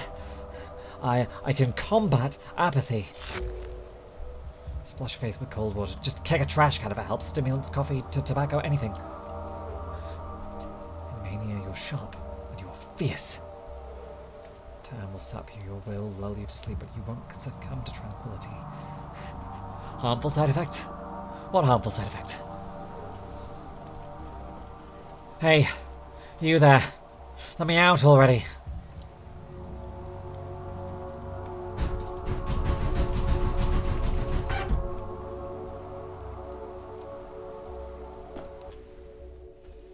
Capella, Victoria Olgimskaya, daughter of fat Vlad Olgimsky, local magnate and master of the town's industry, blood of his blood. Local kids named her Capella for her ability to point out the celestial map in the night sky. I heard she holds some inexplicable power of the town, but I dismissed it. That was a mistake. Я чувствую, что какой-то ток бежит у меня по жилам. Да, это та же сила, которой светилась моя милая мать. Out. Out, living soul. You keep me caged like a dog all night, and now you acknowledge I have a soul. Who are you? I'm a mistress. Well, a future mistress. But I think you'll agree that a future and a past are relative concepts. Mistress of what? Ceremonies? Puppets at the Copper Mountain? Aren't you a bit short to be a mistress? How old are you? 14? 16?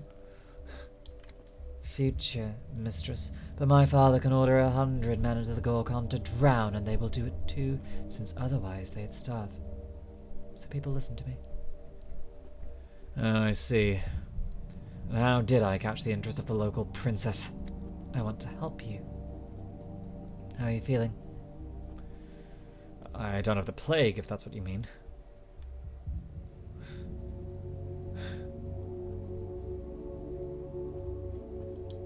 I can see that. You can step out of that cage. Just like that? Just like that. When you go up the stairs, you'll understand why, but first, I need to know one more thing.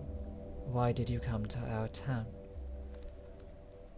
I researched the nature of death. I was told you have an immortal man among you, Simon Kane, but when I got here, he was dead. So what are you going to do now? Well, that's easy. Pack my suitcase and catch a train back to the capital, and that will definitely not get me in trouble at all. No, we took an oath. We took an oath to fight disease and plague, and that's what we will do.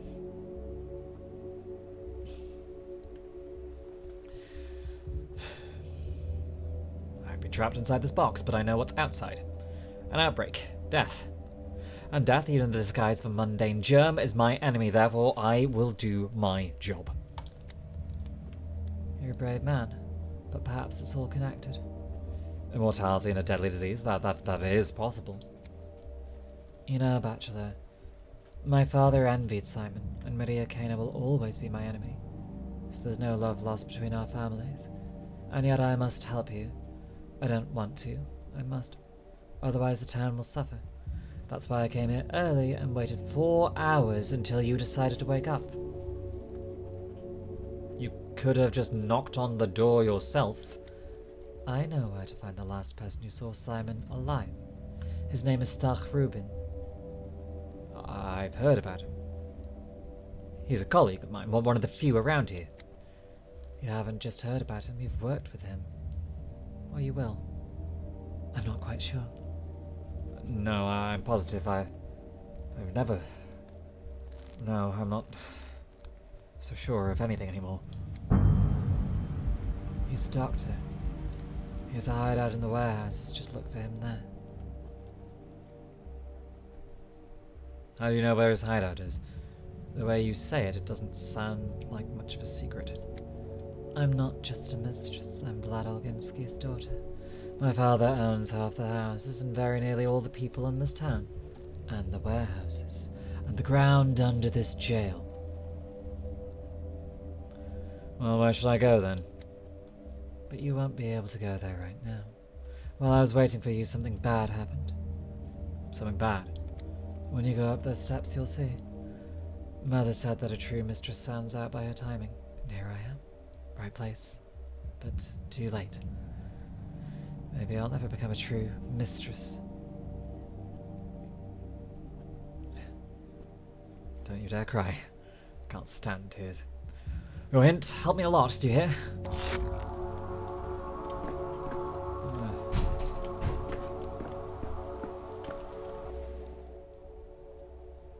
So, the Dr. Stanislav Ruben might know something about Simon Kane's life and death if only I can reach him.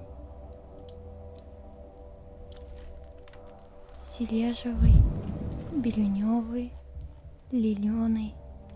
Мои любимые цвета. So we can see that we've done day 1. We've not done day 2, but we now begin on day 5. We dot around time. Time is no longer a fixed concept for us. We are telling a narrative out of order. We now no longer have anything in our inventory, but we do have a pistol.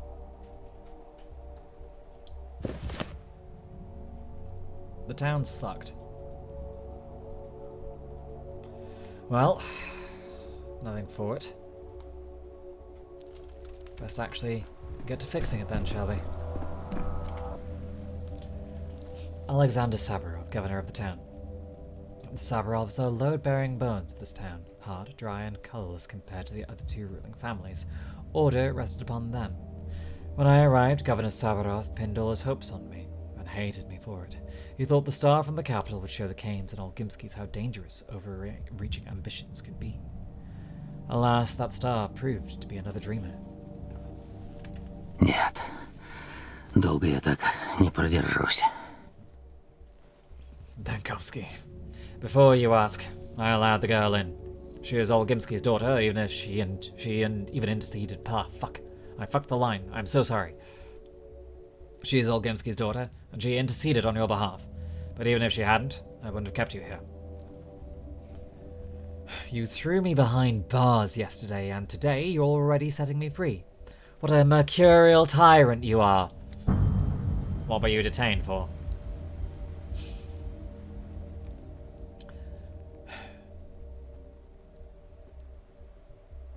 You know that perfectly well. Governor Saburov, why do you ask? You committed the most heinous crime a doctor can commit. You tried to abandon your patients, to flee the town, and to save your sorry hide.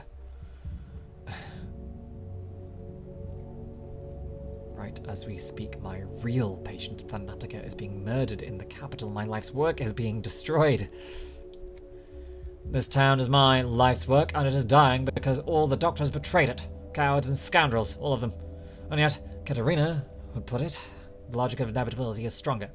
The town has paid you back. Call it irony, if you like. What do you mean? Whatever happened yesterday is beyond reach. Today, the plague has reached the backbone. Behind the thin walls of this building, death rages. We boarded the doors and the windows, but the plague fumes are seeping in. You and I, we have mere hours left. The outbreak has reached the town hall. There have been cases of criminals surviving the sacking of a besieged city in prisons. A prison is also a fortress, but our fortress lacks food and water. Outside, we are presumed dead. Know this, Dankovsky. I wanted to punish your cowardice, that much is true, but I did not want you dead, and for that I am sorry. Well, lucky for me, I don't plan on dying. What do you mean, presumed dead? 2 days ago, a decree was issued declaring all people in infected districts to be presumed dead, not to be rescued, unless they call for help with signal bonfires. A folly. Without a protective suit, you can't venture into the miasma, let alone light the fires. So officially, you and I are dead. To get help, we need to light bonfires. Well, we should organize a sortie. The miasma already seeps into the rooms of this town hall. You want me to open the front door? No. Our only chance is to barricade ourselves in and pray for a miracle. I have a device. A prototype. It disperses miasma, but with it, I can go through the infected districts. A device? Yes. The one you confiscated along with all my belongings, including the medicine, by the way. No. Your gadgets from the capital are just as unreliable as you. I won't unlock the main entrance, risking contamination of the town hall just because of your novelty lighter. A And your alternative proposal is we bide our time and hope for the best. Katerina wouldn't be scared. A brilliant plan, but no thanks. I'd rather do something. You said the plague is already in the town hall. Where? The far room. We've locked it already. Give me my prototype back and I will clear the contamination in the far room and prove to you that the device works. Fine. Your device should be located in the main hall. Confiscated items are also there on the counter. No one has disturbed them. Take them. After that, they'll unlock the room far from you. Sorry, unlock the far room for you. But if you fail to clear the miasma there, you won't be let out. Another day at the office for a doctor in a crisis. My decision echoes in the future.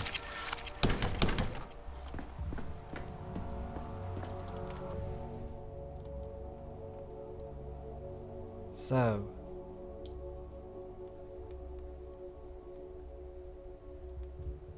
interesting. This looks at day 4.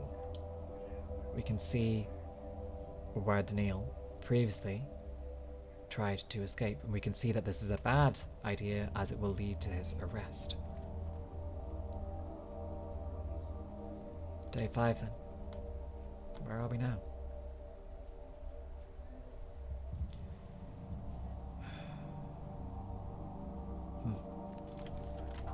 Very well.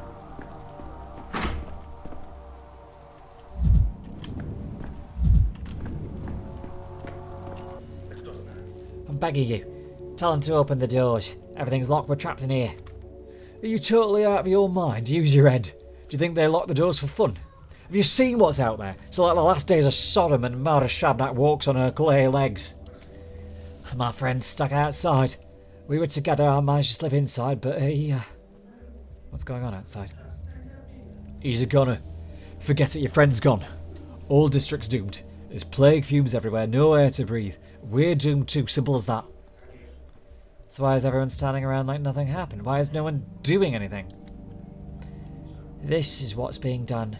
The quarantine dictates the infected districts must be sealed off, and that's how we ended up in here. Whoever came up with the quarantine rules is a real idiot. They've locked themselves in the town hall with that decree. We're cut off from everything. All the doors are locked. They've walled us in and left us for dead. And who is this genius? Who is in charge of the quarantine? Someone or other. Could be anybody at this point. Chicken with its head cut off could do better. It seemed like old Glimsky Jr. was calling the shots at first. There was talk of a vaccine even, then some big shots started issuing ridiculous decrees. Isn't there a doc from a capital here? Isn't he overseeing the emergency command? I heard the doctor lost his nerve and tried to skip town.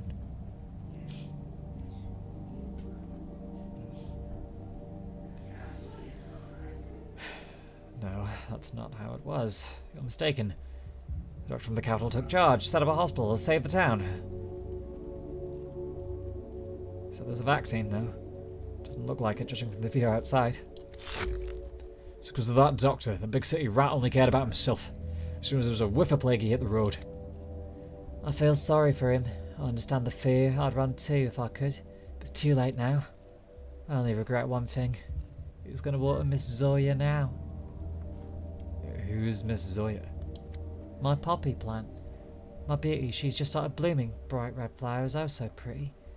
Now she'll wither, my poor child. The whole town is on the brink of death, and you're worried about a potted plant. I feel bad for everyone, but so what? Is it Miss Zoya's fault? I should have watered her when I went outside today. If I don't make it out alive, promise me you'll look after her for me, okay? She needs watering every day, just a little, but it has to be done. I promise. Depression, mania. Well, it's all my effects at least, including morphine crystals. Morphine, okay. Very well.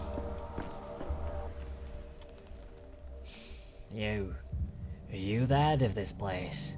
Could you sign this paper for me, please? The death certificate, I mean. Whose death certificate? My brother's dead. Bad man, he was. Wicked man. Still, he was family. Now I'm fussing about collecting all the papers, but I'll be frank. I don't have his name in here. I forgot his name and no one's willing to help me.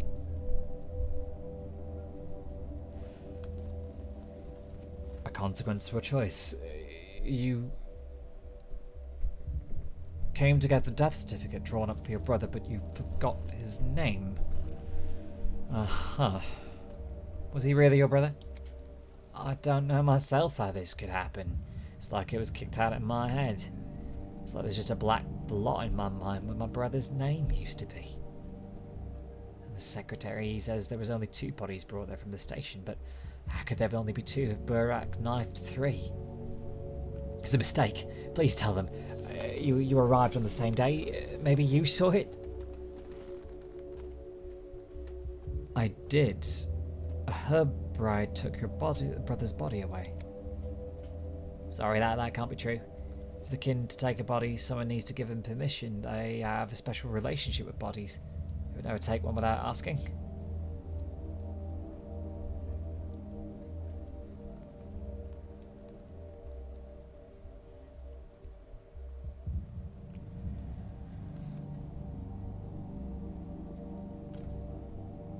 This seems like a terrible idea. Yes, indeed, it was me. I gave her permission to take the body. You? How could you? What did he ever do to you that you fed him to the kin? I thought you were a doctor, as a scientist, and have you no shame? They didn't just take the body, they took his name from all of us, from family. I forgot the accent I was doing. I'm very sorry. I'll try and be more consistent. How on earth am I going to remember his name now?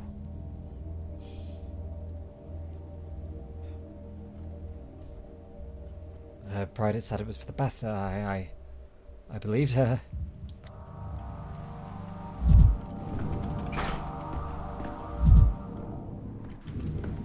Or fool me.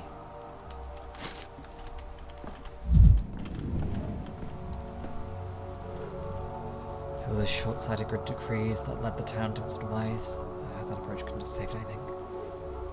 As though their issue were played for the plague.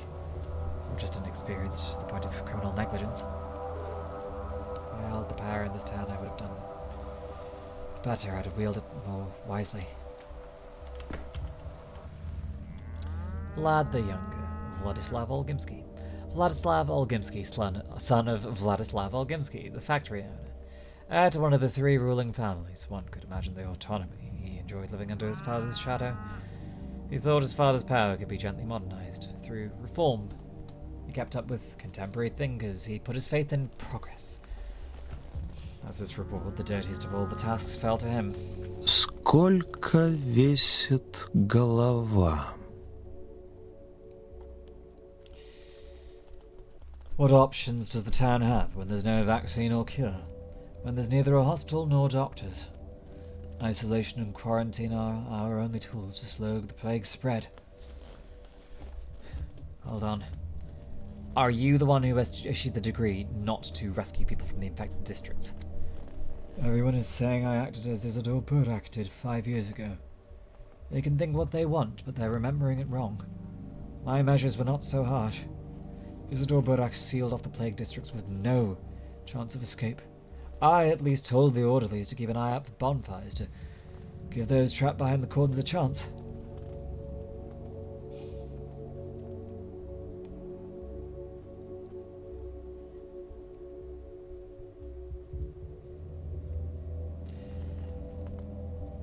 I understand the logic behind it, but the measure should be granular, not district-wide. And why bonfires? What do they guarantee? An infected man could just light one as well. It's a primeval belief, one might say. She can't tolerate fire. She's either afraid of it or, in contrast, drawn to it like a moth. I found this symbolic. Please, keep in mind our orderlies are simple folk. They need a convincing omen to compel them into plague fumes. Convincing to them, not you or I.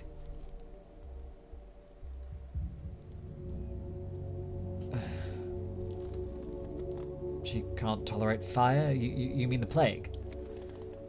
The sarcasm is unwarranted. The plague feels alive even to me sometimes, let alone the orderlies. you'd spend any time with us, you would understand. Just as I was beginning to respect you. Be that as it may, the third day we realized the scale of the catastrophe.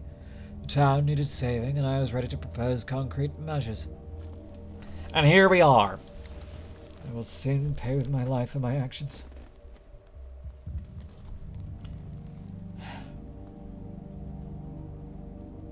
More like your father's actions. Surely it was he who placed you in this prestigious position. I will soon pay for my life with my actions, as will you for your inaction. I'm not a proud man, Dankovsky.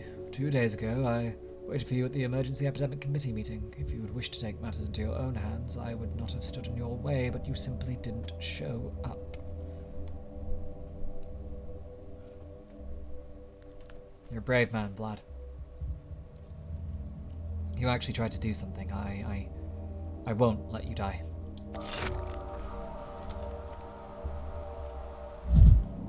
Okay.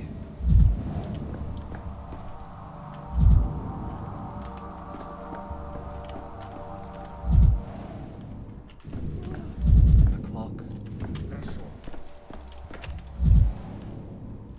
The minute hand is an arc, the second hand is a gear, the hour hand is a semicircle. Or is this perhaps not a clock after all?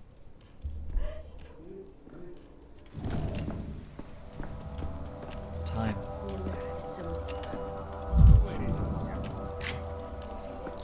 20.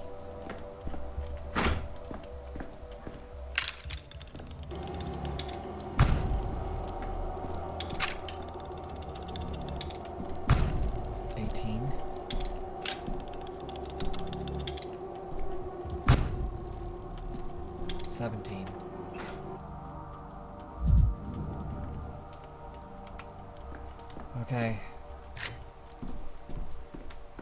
В народе говорят, бей в куст, виноватого Бог выдаст. What's that smell? The smell of science! Oh my fucking god. No. Bile. The prototype uses other reagents as well, but they hardly smell of anything. Your contraption works. Let's assume as much. Is it enough to traverse the infected district? If it's not enough, I won't be knocking on your door to be let back in. You have my word I won't endanger you. Fine. Let's assume that too. Listen up. You need to make it to the southern exit of the district. It's guarded by orderlies. The other exits are either sealed off or being guarded by vigilantes. Best avoid it. By vigilantes, you mean a mob armed with sharp sticks driven mad by fear. Got it. But first, you need to light several bonfires. More than one, that's important. Again with the bonfires. I'll just tell the orderlies that there are living people trapped in the district. I'll be standing in front of them as living proof. I've said it already. This is how it's been since the first outbreak 5 years ago. If there are fires burning in an area, that means there's still survivors, still able-bodied and healthy. Only those are worth saving. We were ordered not to bother with small pockets of doomed people. But you're suggesting I light all these bonfires by myself, to deceive your own system. It's not my system. We issued the decree in haste and panic. If I survive, I will overturn it. If we survive, I'll be the one issuing decrees.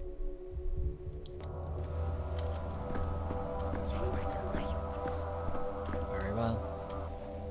My fate remains now in my hand.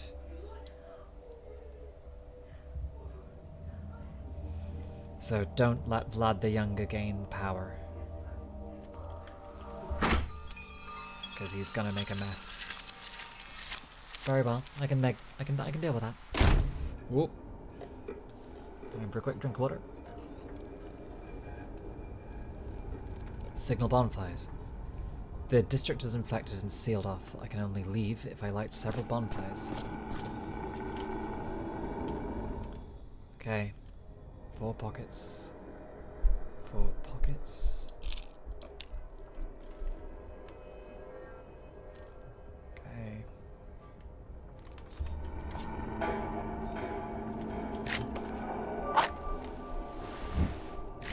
One.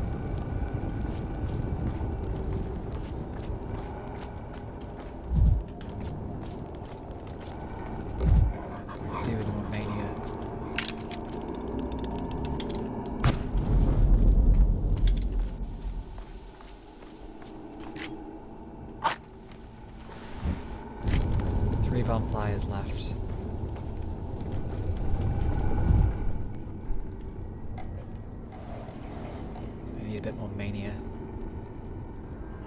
Madness. Madness and balls. If I just concentrate instead, perhaps there's a better outcome. Corpses, corpses. Whoa!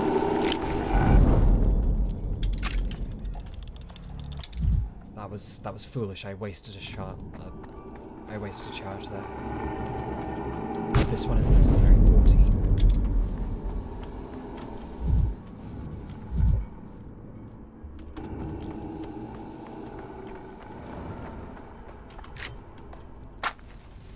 Okay. We want 2 more bonfires to go.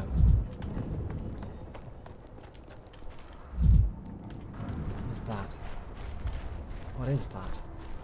I can see it in the concentration. Maybe it will help. Or maybe it will just give me more apathy. I need the opposite of that, actually. I need less apathy. Shit, shit, shit, shit, shit. Okay, we'll make it around. We'll make it around. Oh dear, oh dear.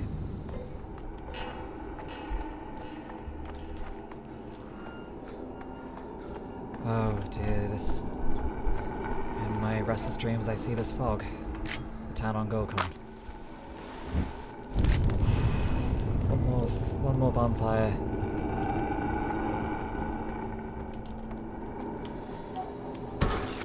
Мизофония, Данковский.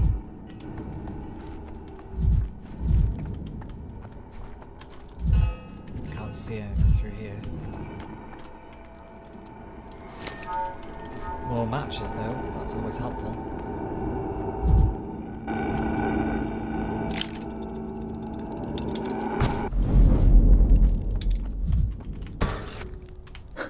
Каждый скрип, как выстрел. You can only use the bin. You can only kick the bins once now before they are no longer kickable.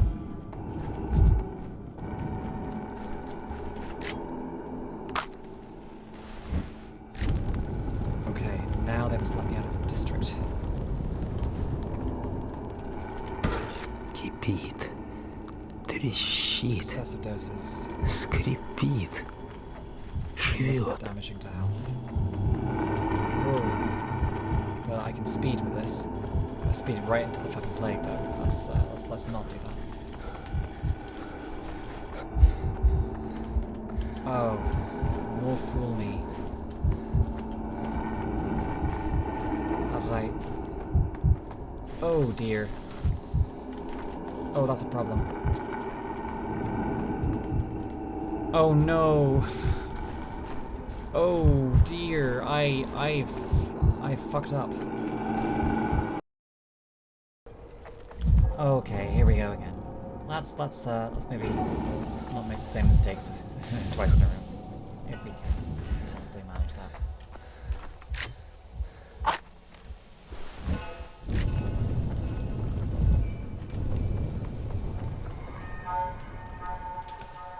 He's alive. Boys, there's someone alive here. Not for the first time people are surprised to see me, but Bachelor Dankovsky doesn't die so easily. I'm not the only survivor. There are other people trapped in the town hall. They need urgent help. Whoever's trapped in there is dead to us. Governor Sabarov's orders.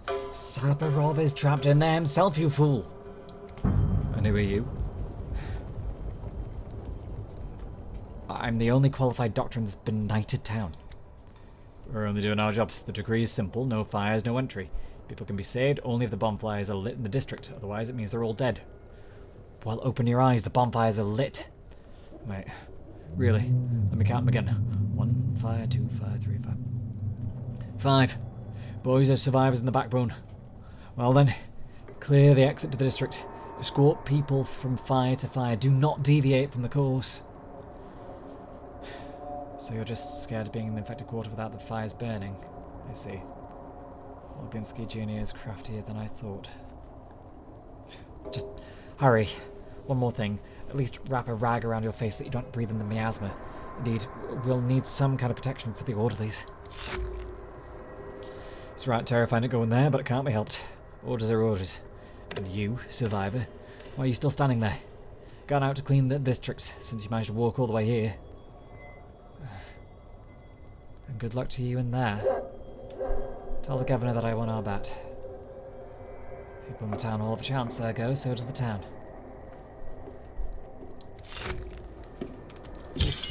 Mania. The town is merely a sequence of districts, and I am the one to choose the sequence. I can choose a careful route step by step, avoiding dangerous districts, or walk directly to the target. No need to rush. If I change my mind, I can always undo the last move or start over.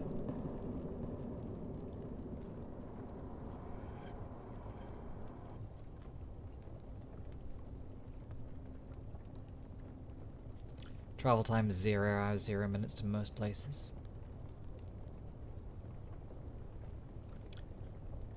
I think perhaps we should take this route. I would like to see more of the town. At least as it appears on day 5. It's safe in the guts for me. What happens now if there'll be a funeral? There's a plague in town. Funerals are being held every day. They say Grief was killed. Terrible. He was the last decent person in this damn place. Did I hear that correctly? You meant bad Grief, as in Grigory Philip. He provided food to families in our area and outbred for the children. Now he's gone. Without him, we'll surely starve.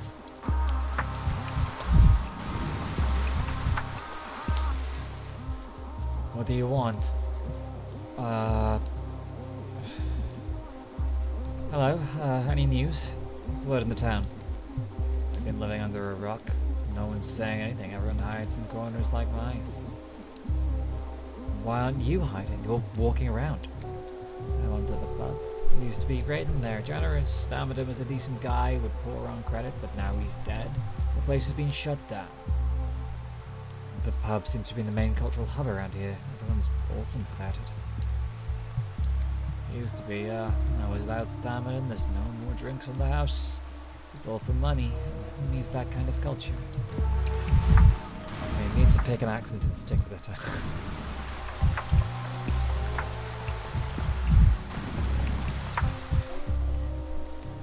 I've heard there's some humanitarian aid being distributed around here. You heard anything around about it? Unfortunately, I don't know. I'm not sure anyone does at all. It's a disaster. Grief was the last decent person in this cursed place. What does Grief have to do with all this? I'm just saying, Martin will surely starve. Oh, I know you. You're the doctor from the capital, right? Do we know each other? Must be strange for you here. What kind of town is this with no schools or hospitals? It's always baffled me. There's an epidemic and we have no hospital. How are you going to treat people without a hospital?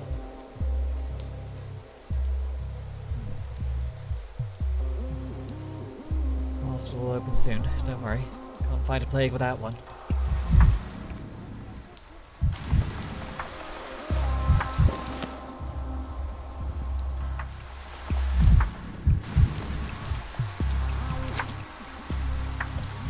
This is perhaps just my previous inclinations of the game, but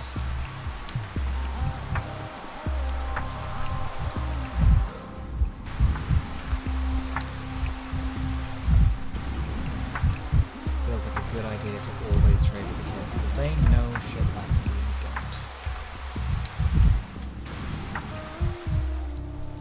don't. Hey, lanky guy.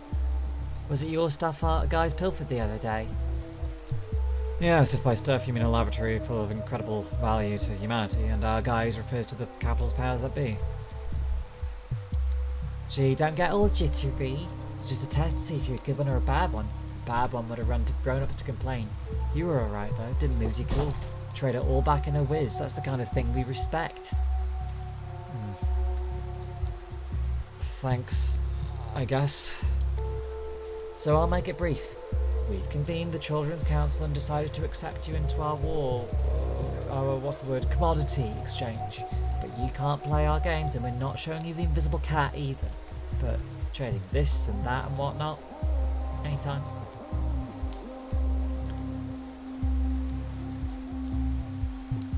So, what do you sell besides stolen mechanical devices? Dirt cakes? Twigs? Children's council could change its mind, you know. Or are you going to get a hangover pill then, or stinky feet cream, or bits of coloured glass? Our range of commodities is dizzying. Occasionally, someone even brings a spouter to trade, if they're dumb enough. Thanks, I'll keep it in mind. So anyway, we hang out near tall places, ones you see from afar, like this place right here. If a giraffe was wandering around here, we'd be hiding under it, but our winters are too cold for a giraffe. And another thing, we don't need your little clinking things. Save them for beggars, they're worthless now. Bring us good, sound commodities. Beetles and butterflies, and, you know, nuts too. The title for my memoir's next chapter, that time I traded crickets for morphine on a crumbling stairway. So, 3 leaves don't fetch a good price in the kids' market anymore.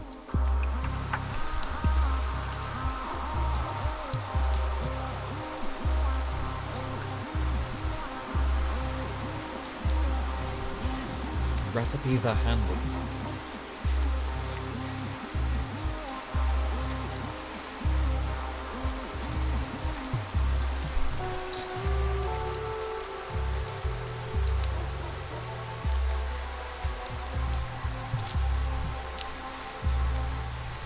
That seems like a good idea. I don't think I need more bullets.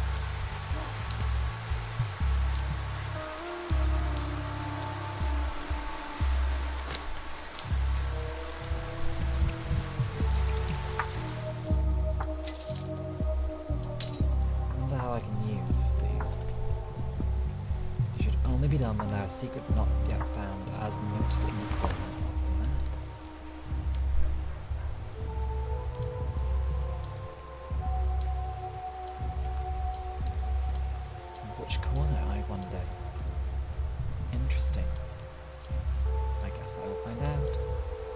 It's probably useful to have some. Well, here we go.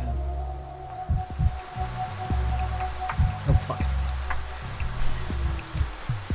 Oh, well, thank goodness I didn't take too much damage from the fall. I probably ought to look towards maybe not poisoning myself with mainly then.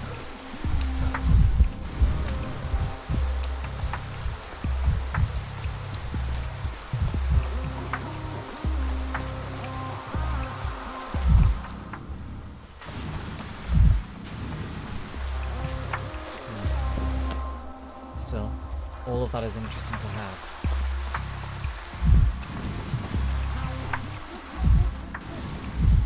No more mania poisoning for now. Go out of the affected area. Let's not fuck ourselves over.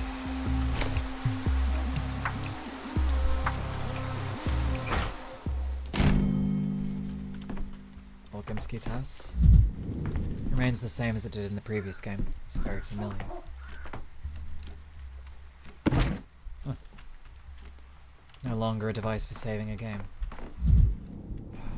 How strange. I guess Vlad doesn't have anything to say to us right now. Still, it's nice to be back in the town again, as much as this is a horrible, terrible place for most people.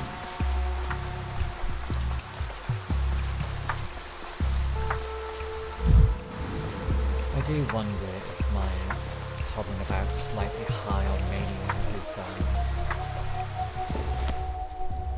likely to cause problems down the line with my health being as deranged as it has been. Yes, I suspect it is actually.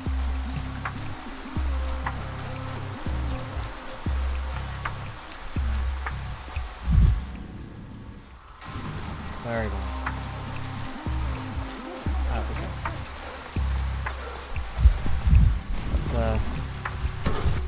Никогда не один. Всюду вещи. Well, onwards then.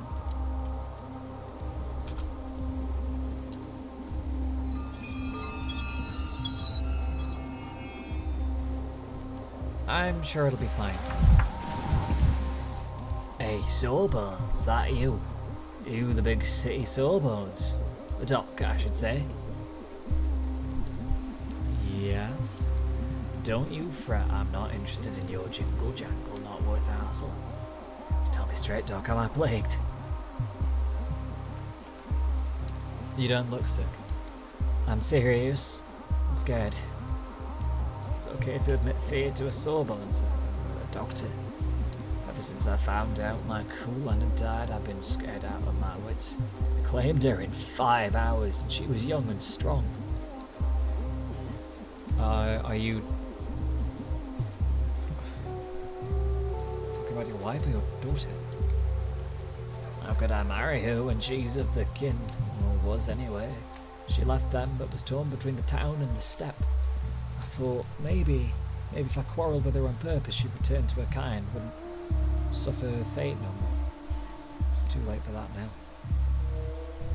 Yeah, so I've already heard this notion that steppe people are immune to the plague, but I suspect that those are just tales. Poor thing. Such a shame. I don't want to die though. Get to me straight, Doc. Will I follow Kulan soon? Should I prepare bread and milk? Can this pass me by?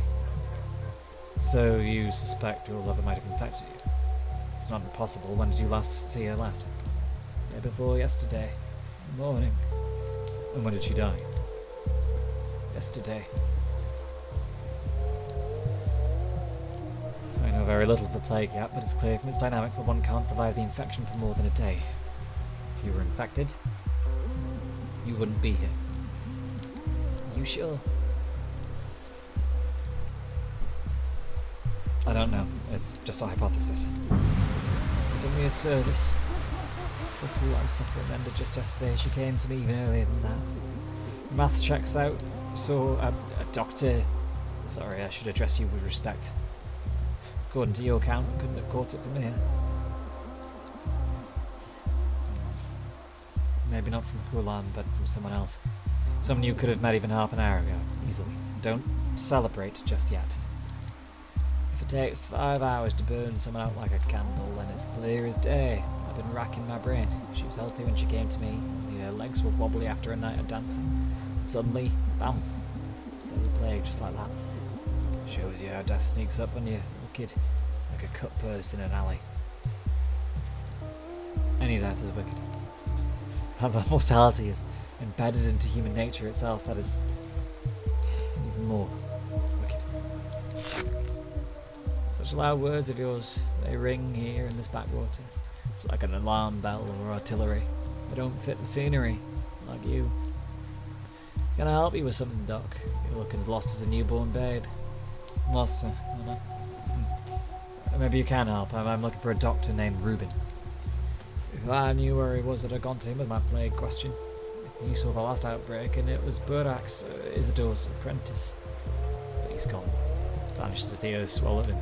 I think he's right here in the warehouses. I'll be damned. Well, that's what I was told. Alas, without an exact address. Tough luck. I'd love to repay you, but I can't. Don't know where Ruben went. You know, ask the little ones, the kids, if you run into some. They scout every corner of this place. They don't miss a thing. If Ruben's here, they have seen him. Thank you. Take care of yourself. You dodged infection once. Next time, maybe you won't be so lucky. Oh, fuck, that was a terrible idea. Well, mania it is. В каждом осколке Fuck the mirrors. новый я.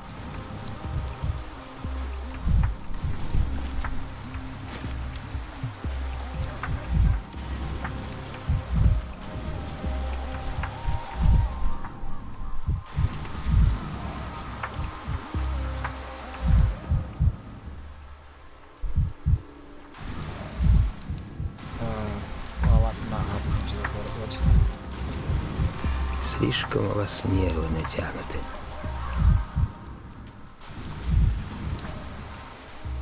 Hey, mister, what's that doodad on your chest? You mean this? It's no doodad, it's a brooch. Looks more like a do-man to me. That is the worst pun I have ever heard in my life. Says who? Some guy wearing a lady's pin. It's a brooch. A man's brooch. Oh, to be broach a sensitive topic. Hilarious. Just hilarious. Don't think it was mountainarious. Aren't you bored yet? Bored, chalkboard, cardboard, let me think. Nah, I'm not bored, just a little pigleted. What, you don't think it's funny? Buzz off then. Enough. I'm looking for a doctor called Ruben. I'm told he's hiding somewhere in the warehouses. I haven't seen no doctors around, but we got a new boiler man lately. He finished the fixed furnace 3 days ago. But today, it broke down again. Go on, touch the pipe. See? It's cold like my dad's feet. Quite similarly, what happened to your father? He died, that's what. We buried him with no shoes on. Thought he was just pretending and started tickling him. But he was ice cold and stiff as a brick. I'm sorry for your loss. My loss, not yours, you know. What are you doing sniffing around like a stray dog anyhow? I told you, I'm looking for a doctor, although I think he's a boiler man. How do I get to this heating plant? And you were walking the wrong way, dummy. Follow the pipe the other way to the boiler house. Around here, pipes are ice cold. Thank you. Yeah, okay. It's here. It's here, right? Maybe it isn't. Maybe this is the wrong place. But fuck it. Free stuff. I need to not be so manic. Oh, I am.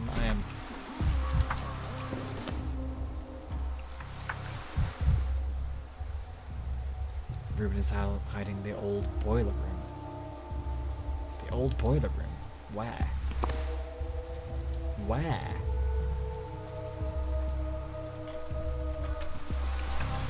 Oh, I should be less manic.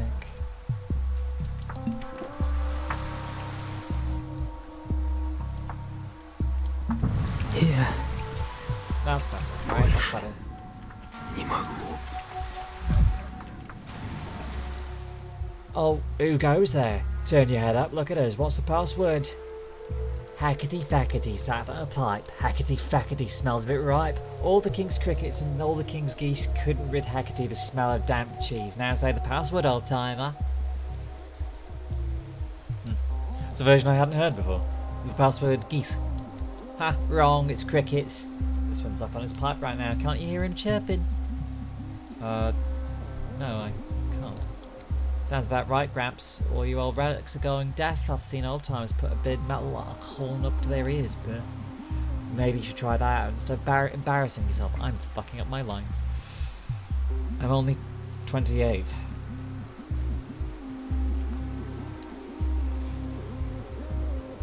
I am now older than Dankovsky. I was younger than Dankovsky when we first began our journey many moons ago.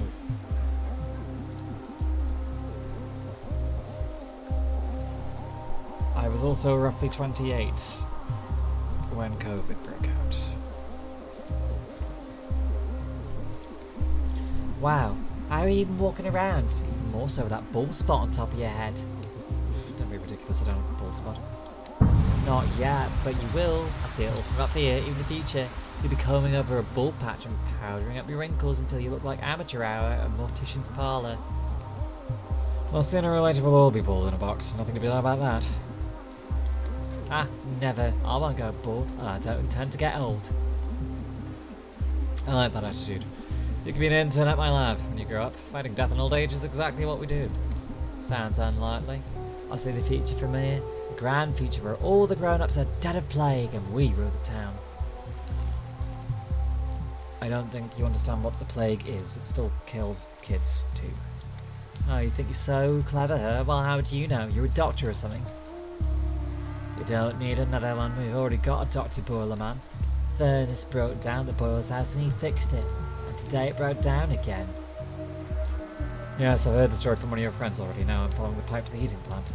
It's called the boiler house. It's the house of the boiler, not some hot plant with sap running through the pipes. I say people believe the wildest things these days. He's so clueless, but he can't even follow the pipe without getting lost. Let me give you a hint, old timer. There's a little heat left in my pipe and you need to get where there's a lot of it. Can you remember that? I see you're also a Bachelor of Physics with thesis in thermodynamics. Thank you.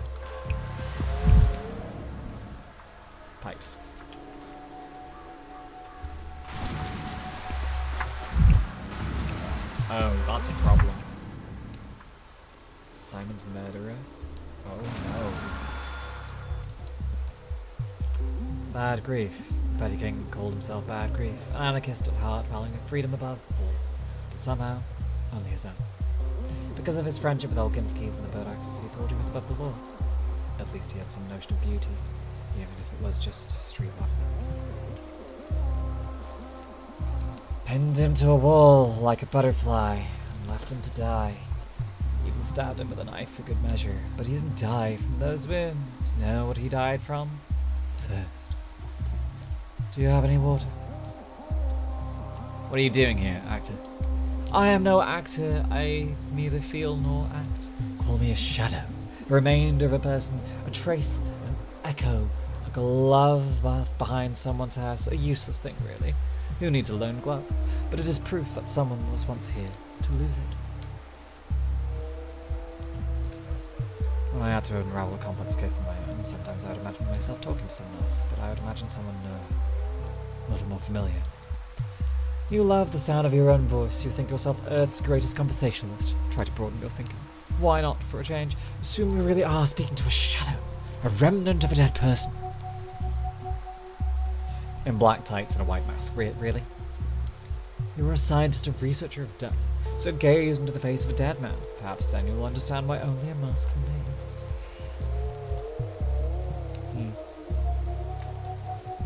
Can't say I've heard about theatrical death masks from even the most exalted subjects of Thanatica. Am I the only one who can see you? No. Two others watch and one presents. Know this. If one is like me is here, then the person you sought is no longer. Today they are already dead. Two more. And who presents? A good puzzle, is it not? They pinned Grief to the wall like a butterfly and left him to die, but it was thirst that killed him. Do you have any water? Why would a dead man need water? He wouldn't, but his throat feels like it was filled with sand, even though there is no throat left. Simon's murderer. Why would they think that Grief killed Simon? When you take out the pitchforks, you always find something to nail them with. Grief saw the faces of his killers. Do you recognize them? You're asking that as a detective. I'm afraid that this is not that kind of story. Grief was killed by a mob, not a person with a name. He often thought about death, imagining what his last words would be. And when death finally came, do you know what he said? Let me guess. The rest is silence. Ow, he said. Ow. That was all he could come up with as he bled out, pinned to a wall by a pitchfork. How's that for last words? Well, I had a patient drop his quill, lean to grab it, cough, and die. His last words, blasted. Another said, I wish I had champagne, and turned towards the wall and was gone. Well, he said, ow, and thought to himself, what a disgrace. That's life for you. You muse on death, prepared for it, and then when the time comes... I can spread rumors about this incredible wit at death's door myself, but to do that I need to know when he died. Good question. Precisely formulated. Look around, maybe something will give you a clue. I was hoping you would give me a clue, Shadow. What else are you here for? Oh, grief. But this sign troubles me. Simon's murderer? Is this the reason for such a horrific execution? They left their tools behind in haste. The blood is coagulated. This happened yesterday. It's too late to go there today. That trail does, however, lead deeper into the warehouses. Another quest. The murderer.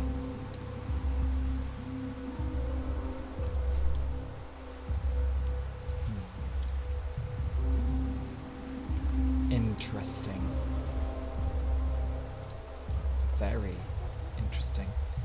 Beginning to piece something together from these scattered notepads.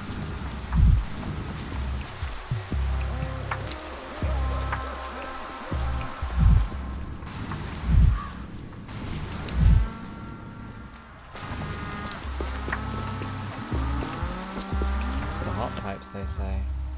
To the boilers, they say. Well, onwards then.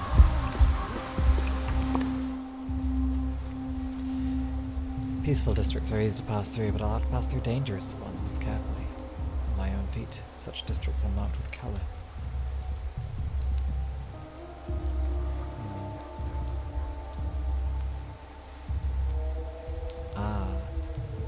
I can now explore anywhere. Well, this is probably a good time to pause off this recording for here. A very interesting retelling of the tale. Very, very interesting. Much different to what I expected, but I am enjoying this. This is very much a tale of someone that is disconnected from this town, but still enthralled by it, still entranced, and still trapped. Well, with any luck, we'll see you all in part 2. Have fun, stay safe, and try not to let the COVID nightmares trap you. They probably will trap me after I finish this recording. Oh god.